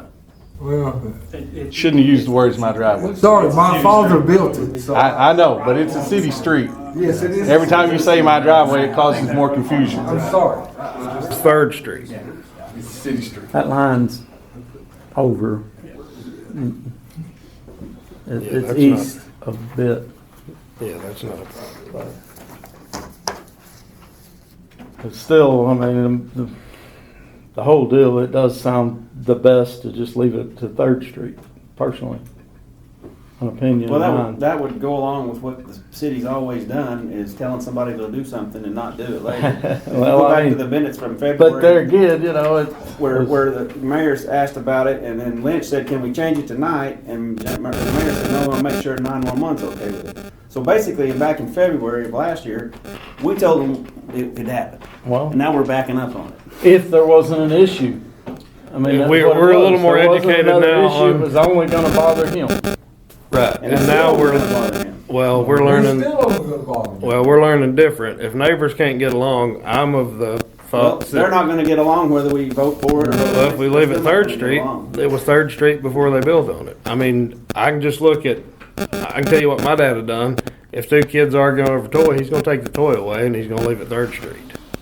Yeah, and I said that earlier about, it may sound on the outside kind of silly, but you can tell it's not to these two families. It's a major, and they both have their reasoning behind It's an it. emotional deal and not everybody agrees on it, so I just think we're, Well, I think the city of Clinton owes him something after taking 13 years to get his water and to do what they said they were going to do back in '83. It's just, that's kind of how I feel about it, because I've had some of the same kind of dealings with the city back 20 years ago. My dad and granddad had the same kinds of problems, and it brings up old memories for me. So it's just a history of the city saying we're going to do one thing and then not do it. And I'm not going to be part of that. I don't go back on my word. I said last year that I was okay with this, and I'm still okay with it. I think we should vote pretty soon. Yeah, any other from the council? no, Okay, call for a vote on the amended, on the motion as amended to name the last part of Third Street to Beaver Street at the intersection with the sign on the west side. I'll ask for a vote. Barnes, No. Hastings, No. Lynch, No. Pistol, Yes. Ward, no. Williams, Yes. no. Okay, the motion fails. Thank you all for coming. I'll be talking to both families. Let's get us a lawyer or something. brings us down to, No, no, Jay. Jay, Jay.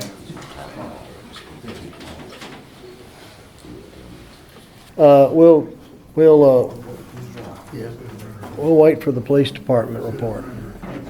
I guess we could go to, let's go ahead and, since I've been jumping around all night, Water and Sewer Department, Will Hinchy. We'll come back to the police. I'm sorry. Jay, we skipped you just from, are you good to go? Oh, if you skip me, go ahead. Go ahead, Will. I'll make mine quick because we got something coming up afterwards. But chemical costs per thousand for this last month was 10 cents per thousand. We were at 30% water loss on Clinton as a whole. We were 45 at Burnt Ridge, and that was bad. We have since I reported this 2 weeks ago for our water board. Since then, we have fixed a pretty good sized leak at Burnt Ridge. If you took that in, we've dropped it down in the mid 30s. Still not great, but that's where we're at. Denard was at 26%. I have several reports. We are proceeding on with the ANRC stuff. I can give an update on it. It's still the same projects we did with the 10-year plan. They're all being presented. We have presented the wastewater side already because ANRC has sent us the paperwork to get that back to them. They have not done the Clean Water Act side with the water side, so we haven't got that paperwork in. B Branch has also got theirs. I can give a report later on that, or we can talk about it now. B Branch is presented to get the new meters, the tank repair, a few new water lines, and SCADA. Giving you a report on that because later on, when we get to the resolution, B Branch has decided that they want Clinton to take them over. If the city does proceed on that, we can talk a little bit more about that when we get to that. I'm also going to be asking, there's a resolution on the line for new business, and it's for ADUQ. I'll give a quick update on what that resolution states.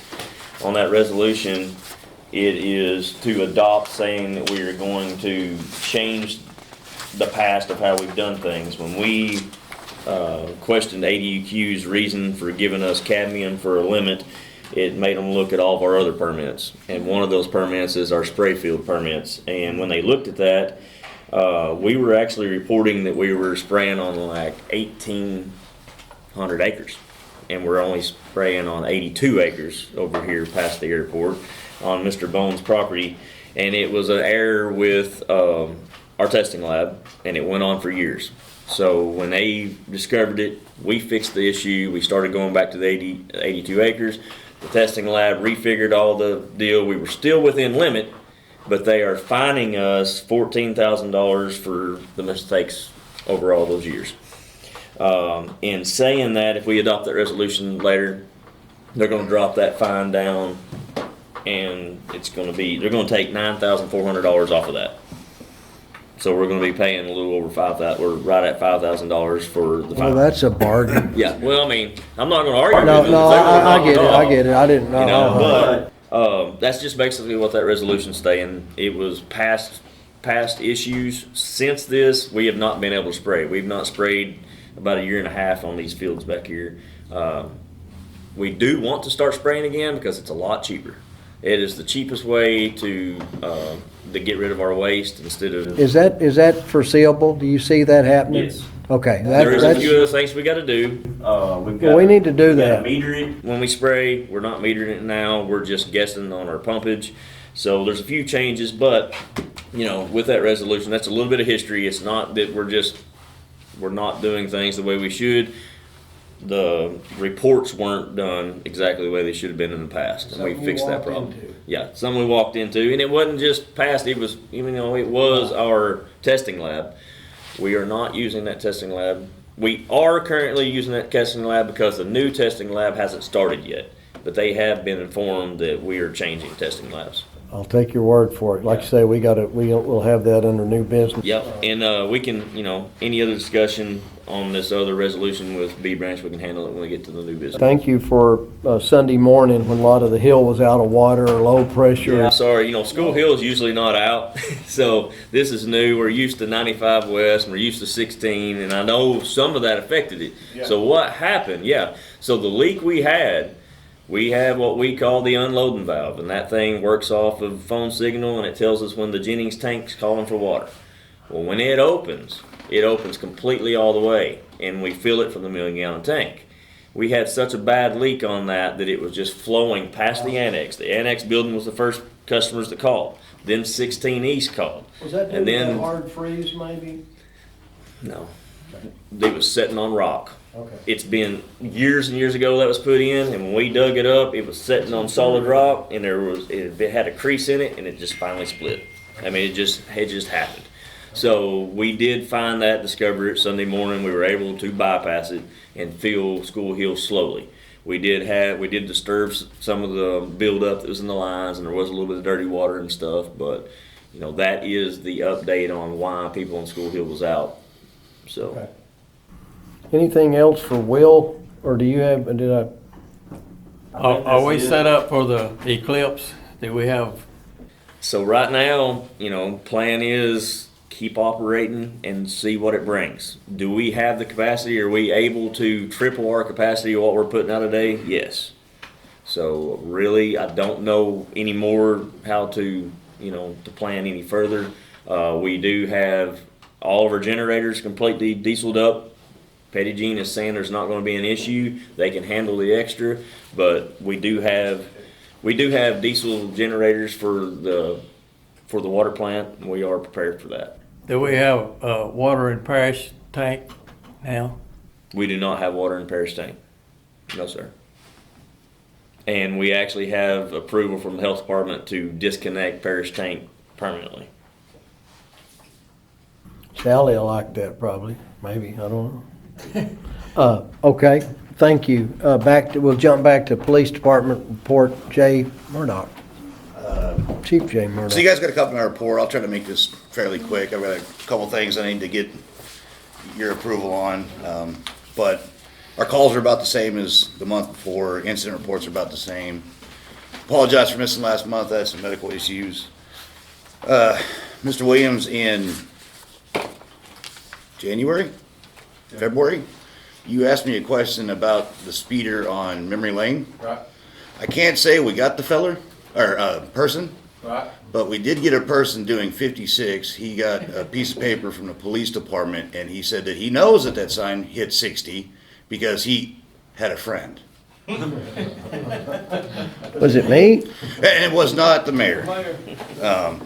Other than that, we're starting to close out some of our older cases. So we finally got a backlog back from the crime lab, so we're actually starting to close out some of the older stuff.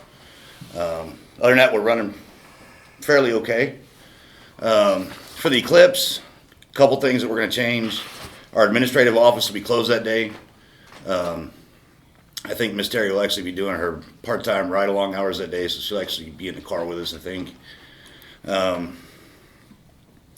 That weekend, we will not be taking private property accident reports. We do those primarily as a courtesy for the insurance companies. Unless there's an injury or more than $3,000 or $4,000 in damage, just for that weekend, we're going to put a moratorium on that. Because I'm afraid if these parking lots start getting packed, instead of my guys being out there able to do traffic control, things like that, we'll just be covered up taking fender bender reports. So we just want that out there, unless you guys tell me any different. Cool. All right, two things. I'd like permission from the council to purchase the current weapon I'm carrying now, this Glock 43X, for the replacement cost of $360. That'll let me buy a Glock 26. Nothing wrong with this firearm, other than magazine interchangeability between any other gun that we've got. So if God forbid something happens, and I'm with one of my other guys, and I run out of bullets, I'm hand loading them. So it's just kind of make sure everybody's magazines work across the department. Won't cost the city anything. I'll purchase it out of my own pocket, and that's the replacement cost at the department value. So I'm gonna need a motion to second to approve, if you guys are okay with that. Is this what replaces the one that was blowed up? Or? No, we've already replaced those. So when Chief Willoughby bought these weapons, he bought 2 of these ones that we're carrying, one for him, one for me, and then when he retired, he got his service weapon. So this gun just doesn't work with any other firearm that we've got. So I'm just kind of Trying to get interchangeable parts, Eli Whitney. so that way, you know, it streamlines. If we have to buy new magazines, we have to do training or whatever. So like I said, it won't cost the city one dime. So everybody carries Glock 26? No, everybody carries a Glock. I think the patrol guys are running 17s, and my detective. So you'll be able to borrow a magazine from them, but they won't be able to borrow one from you. But I could take the magazines that I've got. I could take the magazines that I've got and carry bigger magazines because they got bigger hands, and those little tiny Glock magazines don't quite fit. Very impressive. Okay, I'll entertain a motion and a second for that. Second. Any other discussion?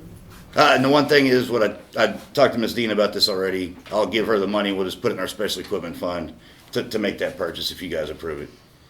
All right, I'll call for a vote. Barnes. Yes. Hastings. Yes. Lynch. Yes. Pistol. Yes. Ward. Yes. Williams. Yes. Okay, what else you got, Jay? Okay, so a few years ago under Chief Willoughby, we bought some patrol rifles. They have been problem children since we bought them. We've had to mortar rounds out of them. We've had to completely take one gun apart and rebuild it. I've got one sitting in my office because the gas block somehow, when it was riding around in the car, went from here to here to here to here. So I've talked to United Police Supply over at Jonesboro. That's who provides our uniforms, our replacement firearms we've been buying. We've got 9 seized weapons that we've gotten over the years from crimes. And the legislation has changed now that we can, instead of auctioning them off, we can, once they've been released and these guns have been released, we can trade them for store credit for uniforms, ammunition, new department issued weapons.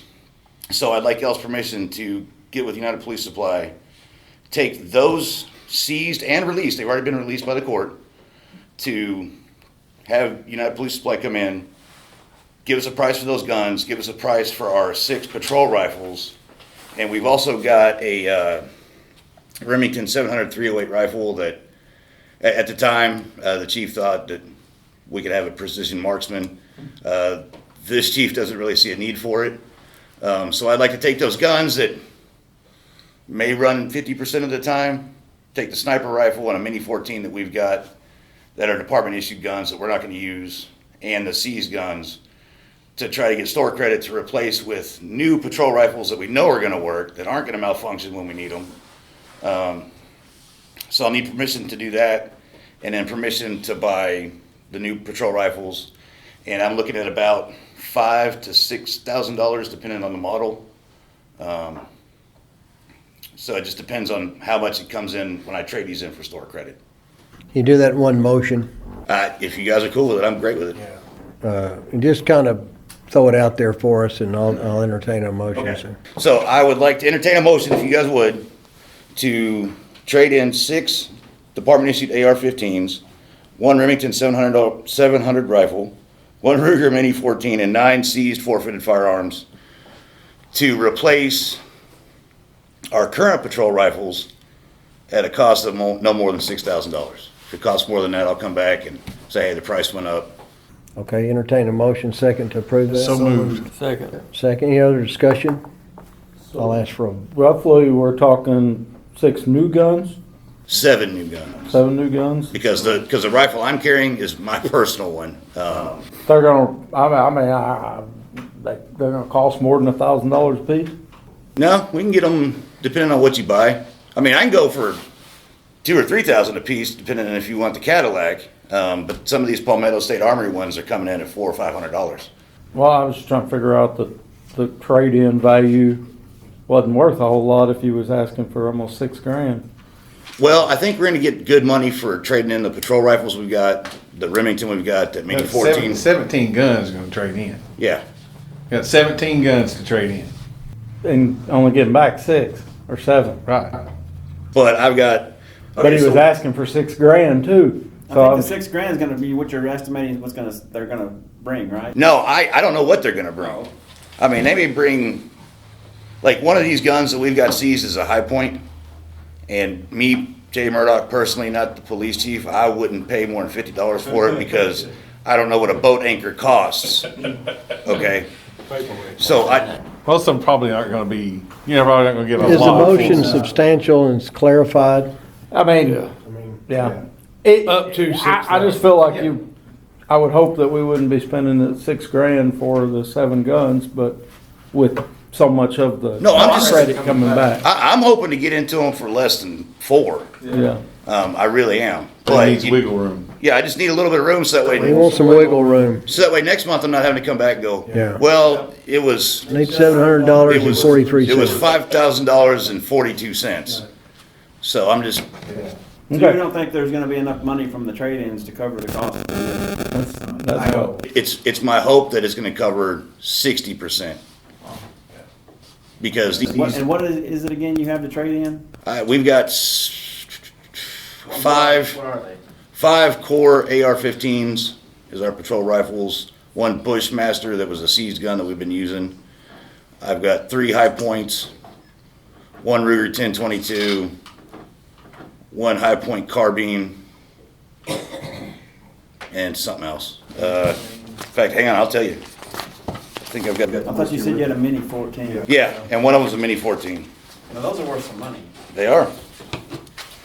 So the seized. I just sold one for $800 is what I know, and I was told it was a cheap price. So what the seized guns we're turning in that we've already had released by the court is an H&R 22, a Taurus 38 revolver, a CZ 52, a high point, 2 high point 45s, a Ruger 10/22 carbine, 22 cal, an 870 Magnum, a Remington 1100 shotgun, and another high point 10 millimeter rifle.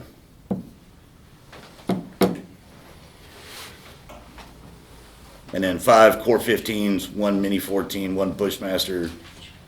I'm not familiar with the Core 15s. Are those the ones you had trouble with? Yeah. I've never heard of them. Yeah, they were, so Core 15 was supposed to be a Bushmaster clone made by the same people that split from Bushmaster. And Bushmaster's a great rifle. You're wanting to get rid of something that don't work for something that does. Yes. Okay. Should have taken the deals off. I should have taken Mr. Pistol shop. If he's getting $800 for these rifles. Good question, any other discussion? I'll ask for a vote on that motion for approval. Lawrence. Yes. Hastings. Yes. Lynch. Yes. Pistol. Yes. Ward. Yes. Williams. Yes. And that's all I got unless you have any questions for me. No, and you can go if you need to. Paul and Jen, I'm going to tell y'all, if you want to set it out or go or however you want to do it. I mean, I just didn't want to be rude and get up and walk out. No. It's y'all had I'm sure a long day. Just come and go. Chad just comes and goes like he wants to, and Tim Barnes. I want to thank all of y'all. Thank you. Have a good evening. Jay, if you gotta get, you can go. No, I'm just gonna walk out. Okay. I'll be right back. I thought you had to go somewhere.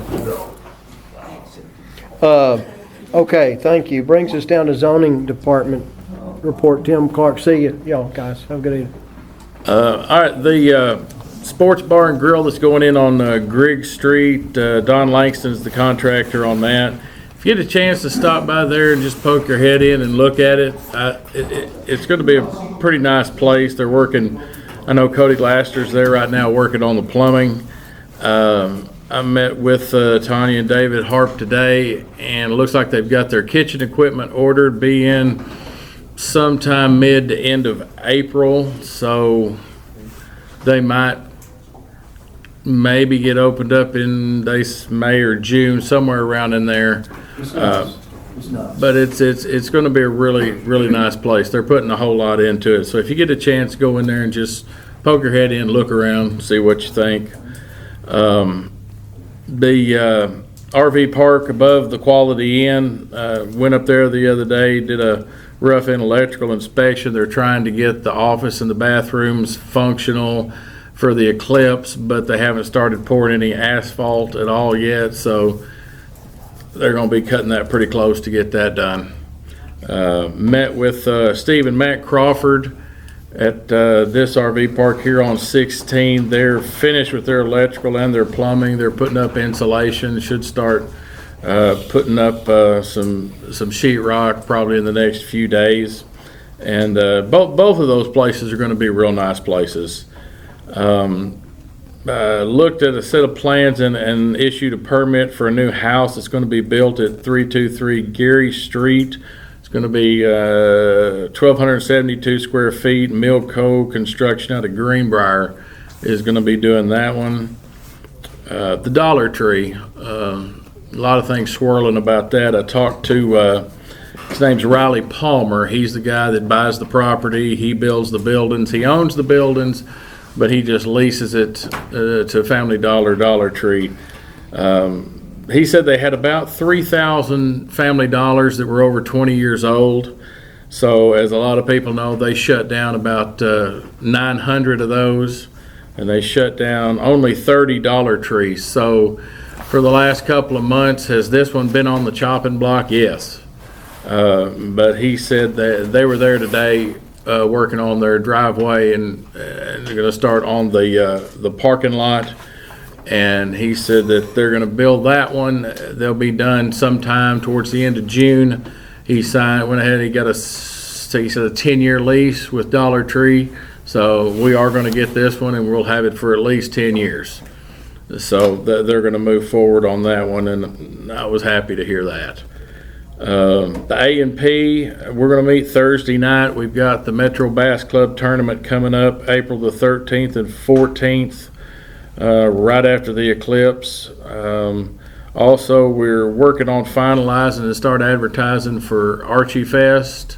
If anybody wants to come to the meeting Thursday night, come on, give us some suggestions. And also, I know they said Devon Days, April the 6th, and Heath Sanders is going to be at the auditorium. The lady came by, and we'll be talking about it Thursday about helping them advertise on the radio for the Heath Sanders concert. So we'll have a fairly lengthy meeting Thursday night. There's lots of stuff that we've got to a lot of stuff we got to get decided and get rolling on as far as advertising and billboards and things like that. So that's all I got. If anybody's got any questions. Anything for Tim Clark? Thank you. That brings us down to, I believe, new business. First item, anybody need a restroom break or anything? If I stand up. What? If I stand up, I will. Take a 2-minute break.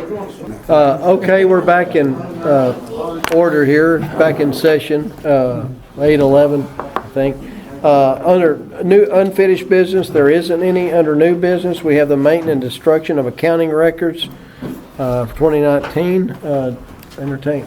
You need, Dina?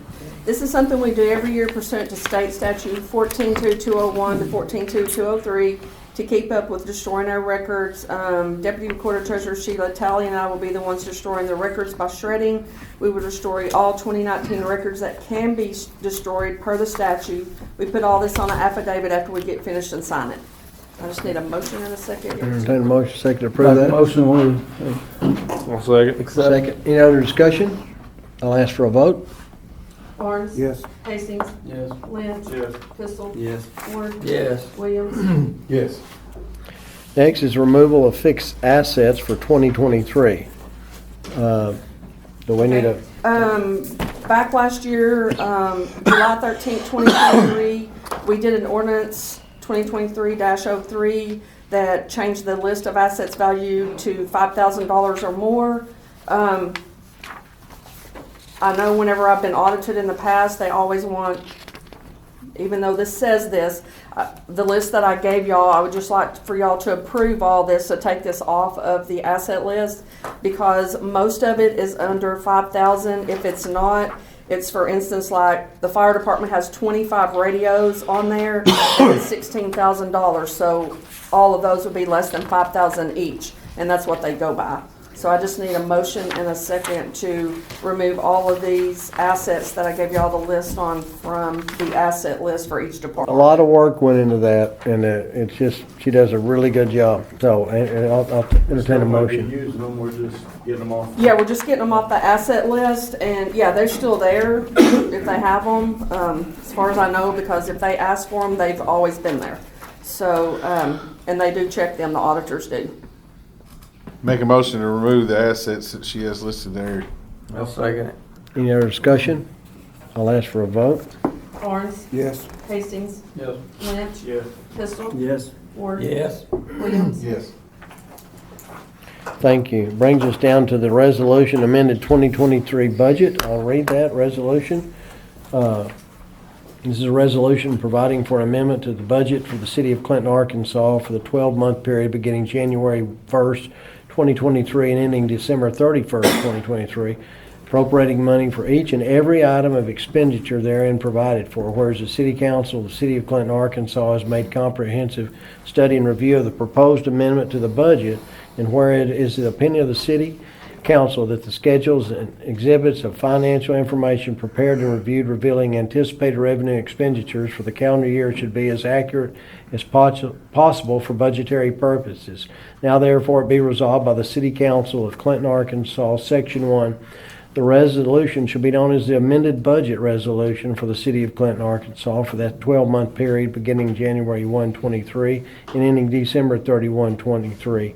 Reflecting estimated revenues and expenditures and hereafter set forth on the succeeding pages. All revenue herein are estimated and subject to change, and all appropriations are calculated upon revenues. In Section 2, the respective amounts of funds for each and every item of expenditure classification herein proposed in the amended budget for 2023 are hereby approved for the City of Clinton, Arkansas, and are hereby authorized and appropriated for the purposes herein set forth for the calendar year ending December 31, 23, is attached to Exhibit A. Section 3, the mayor or his duly authorized representative may approve the payment out of the funds hereby appropriated for that purpose, disapprove any bills, debts, or liabilities asserted as claims against the city. Whereas it is necessary for the efficient operation of municipal government that a budget be planned and adopted. Now therefore this resolution being necessary for the preservation of the public peace, health, and safety shall take effect and be enforced from and after the passage and approval. I'll entertain a motion and second to approve that resolution, and the amended budget has been provided for you. You can look through that if you haven't already. Make a motion to approve. Second.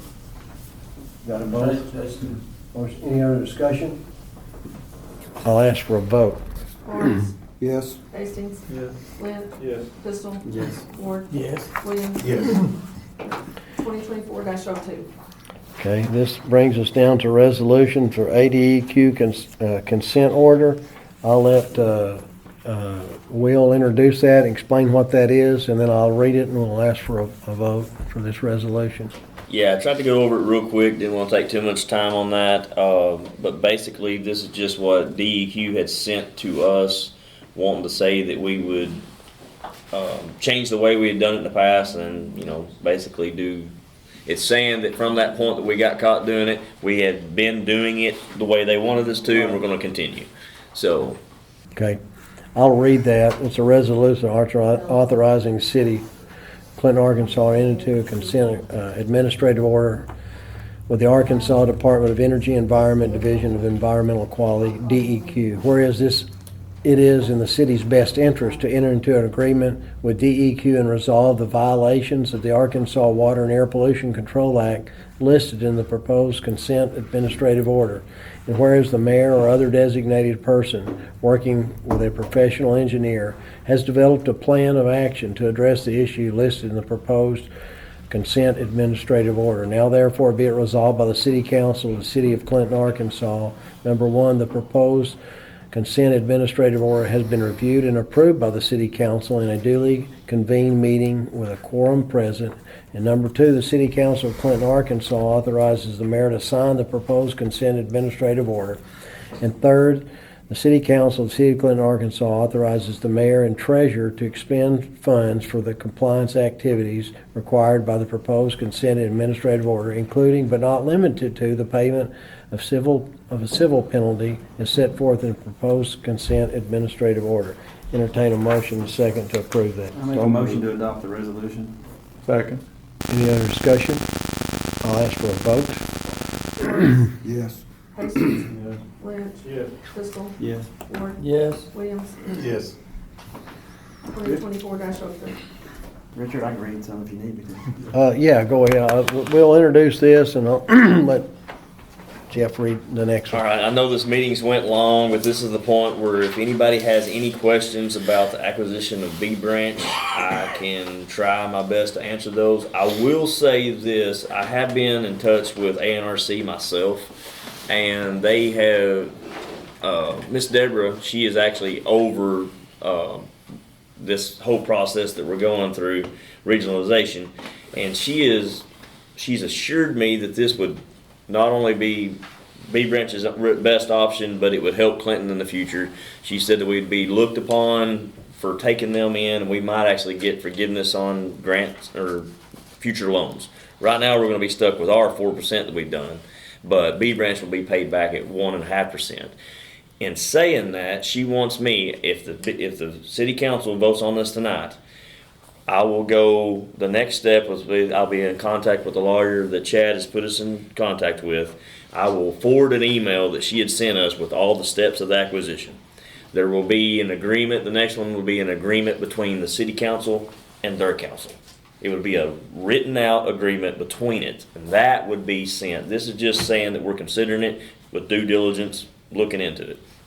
So, that would be the next step, handle that through that lawyer, it would be agreed upon, and then she said that if there was any other money we needed to actually take them in, that we looked over everything and said, no, I think we need to replace a couple more lines, I think that they might need a new vehicle, anything like that, and also the debt they already have through USDA. I could turn that in and we could get that locked in at that 1.5% interest also. So, I mean, and she assured me that that debt, with us taking in their USDA loans and everything, would be paid back through the new rate from the B Branch customers. It would not be it would not raise, Jay's meter, it won't raise Dina's, it won't raise anybody in city limits' water rate. Do they have a bunch of loans to USDA? I think they have 5. It's not real high interest, but it's not 1.5. Is that gonna make that do what Denard's done, where we don't actually have control because of the USDA stuff? I'm hoping the acquisition will go easy, because the reason the acquisition is taking so long with Denard is because that's where all their loans are through. Right. Is USDA, and we're waiting for USDA's approval. If we can pay off USDA's notes, we don't have to have USDA's permission to take them over. We have to have ANRC's, and they're handling the process in the first place. So I was originally told that ANRC was not in the refinancing business. But after talking to Debbie, she said this is a whole new deal. This is regionalization, and they would fund that money, saying that that's what it would take to take them over. Because we would be, City of Clinton would have to sign an application for this. So we would actually be reapplying for all their debt, and we would be taking it. So the USDA debt would be paid off Through by the ANRC. loan through the ARNC, then we would not have anything USDA tied up with B Branch. Yes. Can we take our 4% stuff and apply? I asked. I said, I probably already know the answer to this, but I want to go ahead and throw it out there. Is there any way that we can throw all that $10 million that we've asked for into that's what it took? And she said, I'm sorry. No, that's fine. I just want to go ahead and, you introduced it, I want him to read it, then we'll get it motion second, then finish discussion if we need to. Go ahead. Okay, a resolution of intent regarding the acquisition of B Branch Water System, whereas the City of Clinton, Arkansas Water and Sewer Department, Clinton Water, sells water to B Branch Water Association, and whereas B Branch Water Association's board has voted to regionalize with the City of Clinton Water. And whereas Clinton Water's Board has recommended the acquisition of B Branch Water, and whereas pending due diligence, the city has determined the acquisition of B Branch Water is in the best interest of the city's municipal water system. And whereas it is necessary for the city to state its intent with regard to the acquisition of B Branch Water for pending grant and loan application deadlines. Now therefore be it resolved by the City Council of the City of Clinton, Arkansas, Section 1, that the city hereby expressed its intent to acquire B Branch Water Association's water system pending approval, appropriate due diligence into the system and the associates' finances. And I make a motion to adopt the resolution. Here, a second. Any other discussion? I think allocation is obviously a big thing in the whole scheme of things. Yeah, I've said this before. It's not something I'm just totally excited about. It's going to be a lot more work. They have been making a few. I mean, the guys down there right now, they have been fixing some leaks and they have been helping out the situation. Financially, it's just still not there. The current secretary that has been down there for years has stepped down. She has taken a job at Van Buren County. The girl that was working part-time is trying to fill the position, but she's Nicole, which had stepped down, is still training her after hours. So, I mean, and that's one thing we'll have to discuss in that agreement is she told me that the one thing we really need to get down is who's going to be the signing, who's going to be doing all the paperwork for all the change orders, and at what point is Clinton going to take them over. So I was always told it was after the projects. That is up to Clinton, and that is up to B Branch. That is with that agreement that the lawyers would come up with. I don't think we ought to keep that bake building. They was nice building they were in down there. I don't know how much rent they was paying, but I'm sure it's pretty high. They're paying $7,000 a year, so it's really not high. It's right at close to $500 a month.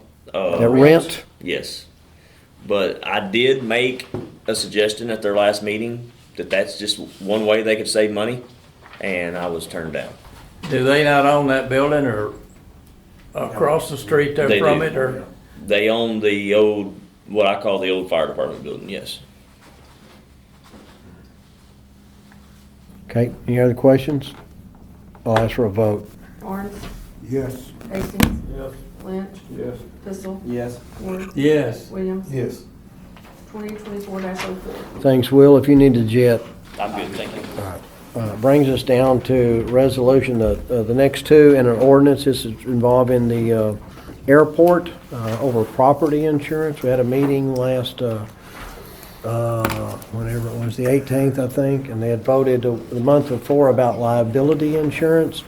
I had invited municipal, or had called the municipal league, John Wells there, and he said liability was not necessary. They didn't offer liability. The city didn't get sued. That was voted on and approved by that commission. And then they gave an estimate for property. I think the municipal league was a $995 less, and the commission, airport commission, elected to go with Davidson for another year. That brings basically with the liability would be $2,261, and the property was $12,200. One thing that came out of that was they adjusted the value, or the insured. We insured all of the structures. We upgraded the cost of replacement to actual cost. We were running it too low. I think we were in $6,000 about what we were paying a year, but we were undervalued by over 1.7 million, I think, 1.5, 1.7. They did bring that up. Joey, that does for Grimes Engineering, brought that up, so they bid on that.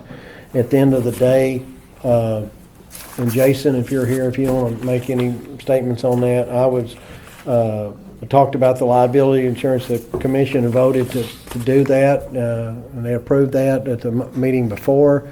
I don't have a problem with that. I think we spent $3,100 more than we would if we were doing municipal league and only property with no liability. I don't think $3,000 will sink the ship, but it's one thing we need to look at. And definitely I'll have John Wells and whoever else at the next meeting in January when we talk about, ahead of time, for March when we renew our insurance. Nothing against anybody, but just get the best available. So you want to add anything or? I'll answer questions if anybody has any. We need to read the. Yeah, let me go ahead. I'll read the first resolution. This is for airport, I guess properties first, yeah. Airport property insurance. This is a resolution approving proposal for airport property insurance, whereas the City of Clinton requested proposals for insurance on municipal airport property, and whereas the mayor has reviewed and selected the proposal that best serves the city's interest, and whereas there is a need to confirm the mayor's selection, now therefore be it resolved by the City Council of the City of Clinton, Arkansas, the City Council of Clinton, Arkansas, of the City of Clinton, Arkansas hereby confirms the selection of the proposal for insurance on municipal airport property. I'll entertain a motion in a second to approve this adopt this resolution. Are you gonna fill in the blank, Lonnie? What's that? Are you gonna put Davidson? Submitted by Yes. Davidson? You gotta put something on there. Do what now? You gotta put something where you. Oh, whoever submitted by Yeah. Solid Rock Insurance. I'm sorry. I was just looking at for $12,200. Resolution. Second. Any discussion on the property? So we don't need liability insurance. No, but this was, the liability will come up, yeah. I mean, why are we paying for something we don't need? I mean, it's a federally funded airport. The buck's gonna stop at the feds. If somebody wants to sue, they got big pockets. I don't know. Well, it comes down to, John Wells is pretty adamant that you didn't need that, and Doug had talked about, well, I get this, so maybe individuals can't sue. I can't speak up enough to that. One thing they did, though, they passed at the meeting before this meeting, and I mean, now the individual renters who rent buildings and have businesses, they may need liability insurance if somebody gets hurt in their business, but that wouldn't affect that. It's not like the city's paying for somebody else's insurance, basically. Right, I get it. But I'm on, this one right here, the first one is for property, which is it was 995 more than municipal league, but we decided to go with Doug on, this is property, so. Oh, this ordinance is for the property? That resolution is, yeah. And the ordinance of Ada. So I'll ask for a vote on, Say it again. a vote on that. Barnes, Yes. Hastings, Yes. Lynch, Yes. Pistol. Yes. Ward. Yes. Williams. Yes. 2024-05. Thank you. Brings us to the second resolution. This is airport liability insurance. This is a resolution approving proposal for airport liability insurance, whereas the City of Clinton requested proposals for liability insurance on a municipal airport property, and whereas the mayor has received and selected the proposal that best serves the city's interests, and whereas there is need to confirm the mayor's selection, now therefore it be resolved by the City Council of the City of Clinton, Arkansas. City Council of the City of Clinton, Arkansas hereby confirms that the selection of the proposal for liability insurance of municipal airport property submitted by Solid Rock Insurance, and that yearly premium is $2,261. Entertain a motion and a second to adopt that resolution. Move we adopt the resolution. And a second. Any discussion? So this is the liability. It's $2,200. What's that? It's $2,200. Yes. A year. Yeah. That we don't need. According to municipal league. yes. But it was passed by the commission on not the last meeting, but the month before. Well, if we vote this down, does that mean they can't spend We have to be insured, but I don't know, that I don't know. We've got our property insured, and that I don't know. I'd recommend doing it because the commission selected it. I agree with the municipal league's analysis. City enjoys sovereign immunity. That's why We don't, yeah. the need for insurance is limited. You know, there was an eclipse event. There's an eclipse event coming up. I think there's maybe some concern. I would have the meeting. Don't want to put words in his mouth, but I'm just. You have a commission that voted to do it. I don't know. They were told. I don't know what to say. Yeah, I fell on that. This commission was told that. It was talked to about the insurance. You need this. They voted as a commission. And it gets to a point of you have a commission and are you gonna go with them or not? And what, water board, airport commission, if, you know. I'll say this. I have seen local governments, municipalities, county, whatever. I have seen them opt to get liability insurance in certain cases because the idea is if something happens, a citizen would be protected and have some coverage if something happens that we, notwithstanding the fact that we have sovereign immunity and we have protections in the law because we're the government. I have seen local governments choose to carry liability insurance to give people that may use their facilities extra protection. And I don't know if that's where the commission came from or not. So what does it mean? But you do not. So the municipality telling you that you do not have to carry liability insurance like a private citizen should carry liability insurance on a business operation is an accurate statement of the law. But it's not something like you can do it. It's not like you can't do it. It's just. So in the event of this insurance versus the property insurance, is everything on the property insurance something that would cover the liability? I think property is just, damage. Yeah, something, liability is if there's a slip and fall, out in the front, something like that, Am I wrong? Somebody at the property. I think what came up they said the building of the hangar, they have their own if one of their workers get hurt, that whoever's building it have their own insurance. And I didn't get all of that, as far as the liability. The only thing that would justify is if you have an eclipse,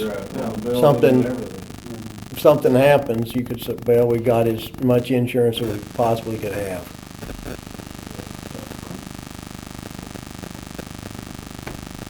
Yeah, but it's just on the airport. What's that? What's going to happen? Somebody's going to crash an airplane, then they've got their own insurance. It's like, we're not liable. I mean, we wouldn't be. I don't know. But in the grand scheme of things, though, the property insurance is the big price. Yeah, we need that. The liability is nothing. 2,000. It's the opposite. Compared. The liability is $2,200. The property is $900. No. The property is just $900 more than the municipal aid. Yeah, no, It's like it was 12. Yeah, it was 12. It was 12. Yeah, it was 12. It's like $10,000 more. I think it was 6,600 and 7,500 was the difference.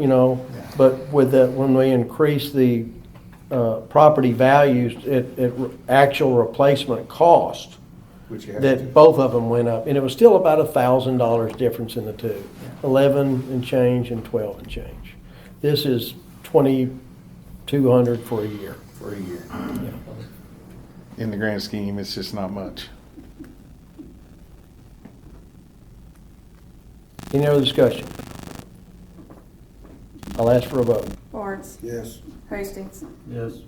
Lynch. Yes. Pistol. Yes. Ward. Yes. Williams. Yes. 2024-06. Okay, that brings us down to an ordinance. It's conducting business with a city official due to the fact that one of the commission members is selling Solid Rock Insurance, Doug Davidson.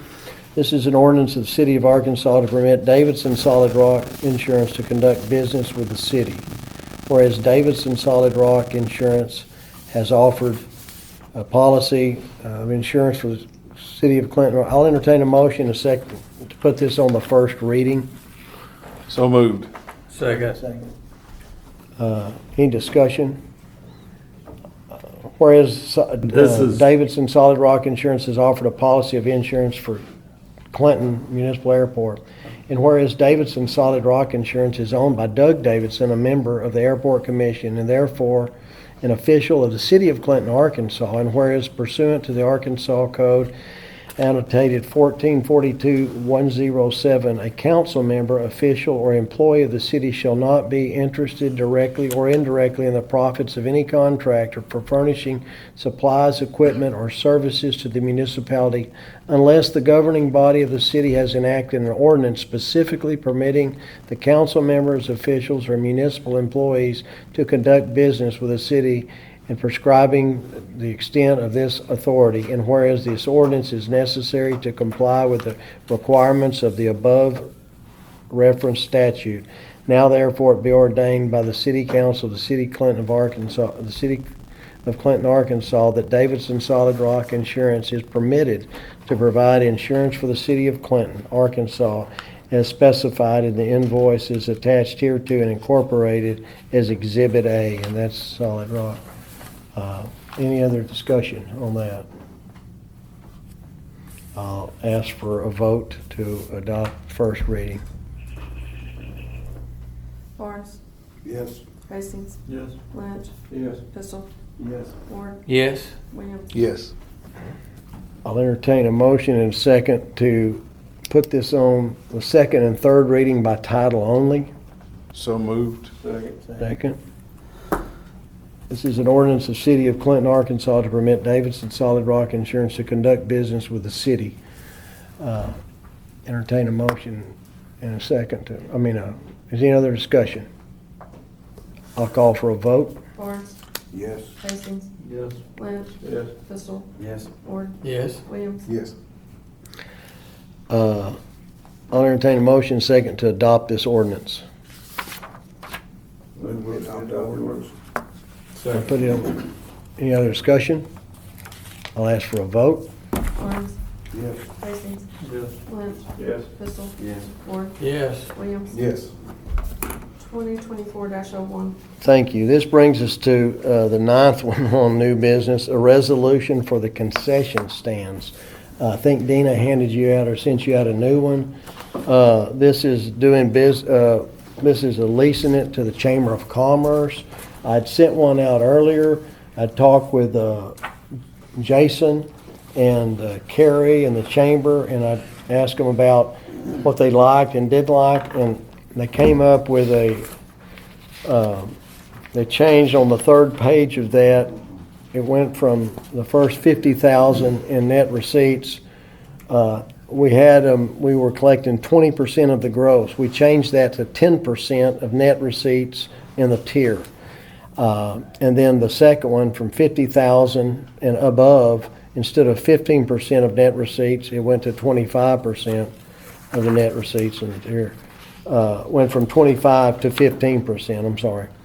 So basically they're going to be getting a little more money for their work. But I'll entertain a motion in a second to pass this resolution. We need to read it first? Yeah. You want me to read it? Yeah, read it, please. A resolution designating and authorizing the mayor to renew a food services management agreement with the Chamber of Commerce. Whereas the Clinton Chamber of Commerce was the previous operator of the concession stand at the softball fields, and whereas the Chamber has the right of first refusal to renew the agreement to operate the concession stand and has elected to renew the agreement, and whereas the mayor needs authorization to execute the agreement. Now therefore be it resolved by the City Council of the City of Clinton, Arkansas. Section 1, the mayor is hereby authorized and directed to execute the food services management agreement and attached to this resolution. I make a motion to adopt the resolution. Second. Any other discussion? I'll call for a I vote. got a couple questions. Oh, I'm sorry. Just a couple questions, because I was reading the agreement. So on the 15th of every month, that's when the chamber pays the whatever percentage that is, right? According to the agreement. How much do we know how much we got last year? At all? None. No. It was a misunderstanding where I had misunderstood that had been brought down to just letting us use it, and that was incorrect. And so we've been using it since February. Did we pay anything for March 15th? No, we're waiting for the new agreement. Okay. That's all I was wondering. Any other discussion? I'll ask for a vote. Barnes, Yes. Hastings, Yes. Pardon? Yes. Lynch, Yes. Pistol, Yes. Ward, Yes. Williams. Yes. 2024-07. Thank you. It brings us down to the last item. It's an ordinance for the eclipse. We talked about, we need to have something in place. It's going to be a unique time, obviously, and people's worked a lot on that. Need something in place to allow people to for entertainment, and Chad looked at a lot of angles, and he said we just really needed to adjust the noise ordinance or get rid of it for that time, that 3 to 5 day period, whatever this ordinance says. This is an emergency ordinance concerning the regulation of noise during the 2024 eclipse, declared an emergency and for other purposes. I'll entertain a motion, a second, to adopt this ordinance. Make a motion to adopt. First reading. Yeah, I'm gonna put this on the, entertain a motion, second, adopt this ordinance, to put this on the first reading, sorry. By title only. What? By title only. I can't hear you. By title only. No, I'm gonna read it, and then I'm gonna do 2 and 3 by title only, so I wanna get one reading. Okay, Lynch, you made the motion, please. Second. Okay. Any discussion? Emergency ordinance concerning the regulation of noise during the 2024 eclipse, declared an emergency and for other purposes. Whereas on April 8th, 2024, a total solar eclipse will cross the city of Clinton, Arkansas. And whereas the city encourages visitors and tourists to come to Clinton and experience this unique event, and whereas an increase in visitors and tourism is likely to cause noise that would violate the city's noise ordinance, and whereas the city's desire to suspend enforcement of its noise ordinance during the eclipse event, therefore be it ordained by the City Council of the City of Clinton, Arkansas, Section 1, Enforcement of Title 7, Chapter 7.09 of the Code of the Ordinance of the City of Clinton, Arkansas, Noise Ordinance, shall be suspended from noon Friday, April the 5th, 2024, till noon Tuesday, April 9th, 2024. Section 2. Regular enforcement of the noise ordinance shall resume without further action of the City Council on noon Tuesday, April the 9th, 2024. Section 3. This ordinance is temporary in nature and shall not be codified in the Code of Ordinances, the City of Clinton, Arkansas. Section 4. Emergency Clause. The City finds that the immediate implementation of this ordinance is necessary for the preservation of the public peace, health, safety, and welfare and property. An emergency is hereby declared to exist, and that this ordinance is to be in effect immediately after its adoption. Is there any discussion on that? I'll ask for a vote. Barnes, Yes. Hastings. Yes. Lynch. Yes. Pistol. Yes. Ward. Yes. Williams. Yes. Thank you. I'll entertain a motion and second to put this on the second and third reading by title only. It's got an emergency clause. Yes? So you don't need to put it on second and third. We usually do a separate vote for the emergency clause. Yes? Yeah, we need a separate So vote. do it. We need a what you need is a vote to approve the emergency clause. I'll entertain a motion second to approve the emergency clause. So moved. Second. Before we adopt the ordinance. Oh, I thought we just voted to adopt the ordinance. No, that's No, just to do the that's a first reading. first reading. I think I'm right. Most of them I'm wrong. Well, with an emergency ordinance, you only need one. Okay, there you go. So if we need to, was there a motion and a second to approve the ordinance? No. You need a motion. I'll entertain a motion second to approve the ordinance. So moved. Second. Any discussion? I'll ask for a vote. Barnes. Yes. Hastings. Yes. Lynch. Yes. Pistol. Yes. Ward. Yes. Williams. Yes. And I'll entertain a motion second to approve the emergency clause. Make a motion to approve the emergency clause. Second. Any other discussion? I'll ask for a vote. Barnes. Yes. Hastings. Yes. Lynch. Yes. Pistol. Ward. Yes. Williams. Yes. 2024-02. Thank you. Brings us down to public comments. Anybody? Any public comments? Thank you all for being here. Down to mayor's comments. Obviously, don't forget the eclipse meetings. Thursday the 28th at 2 o'clock at the fire station. Thursday the 4th at 2 o'clock at the fire station will be our last meeting period.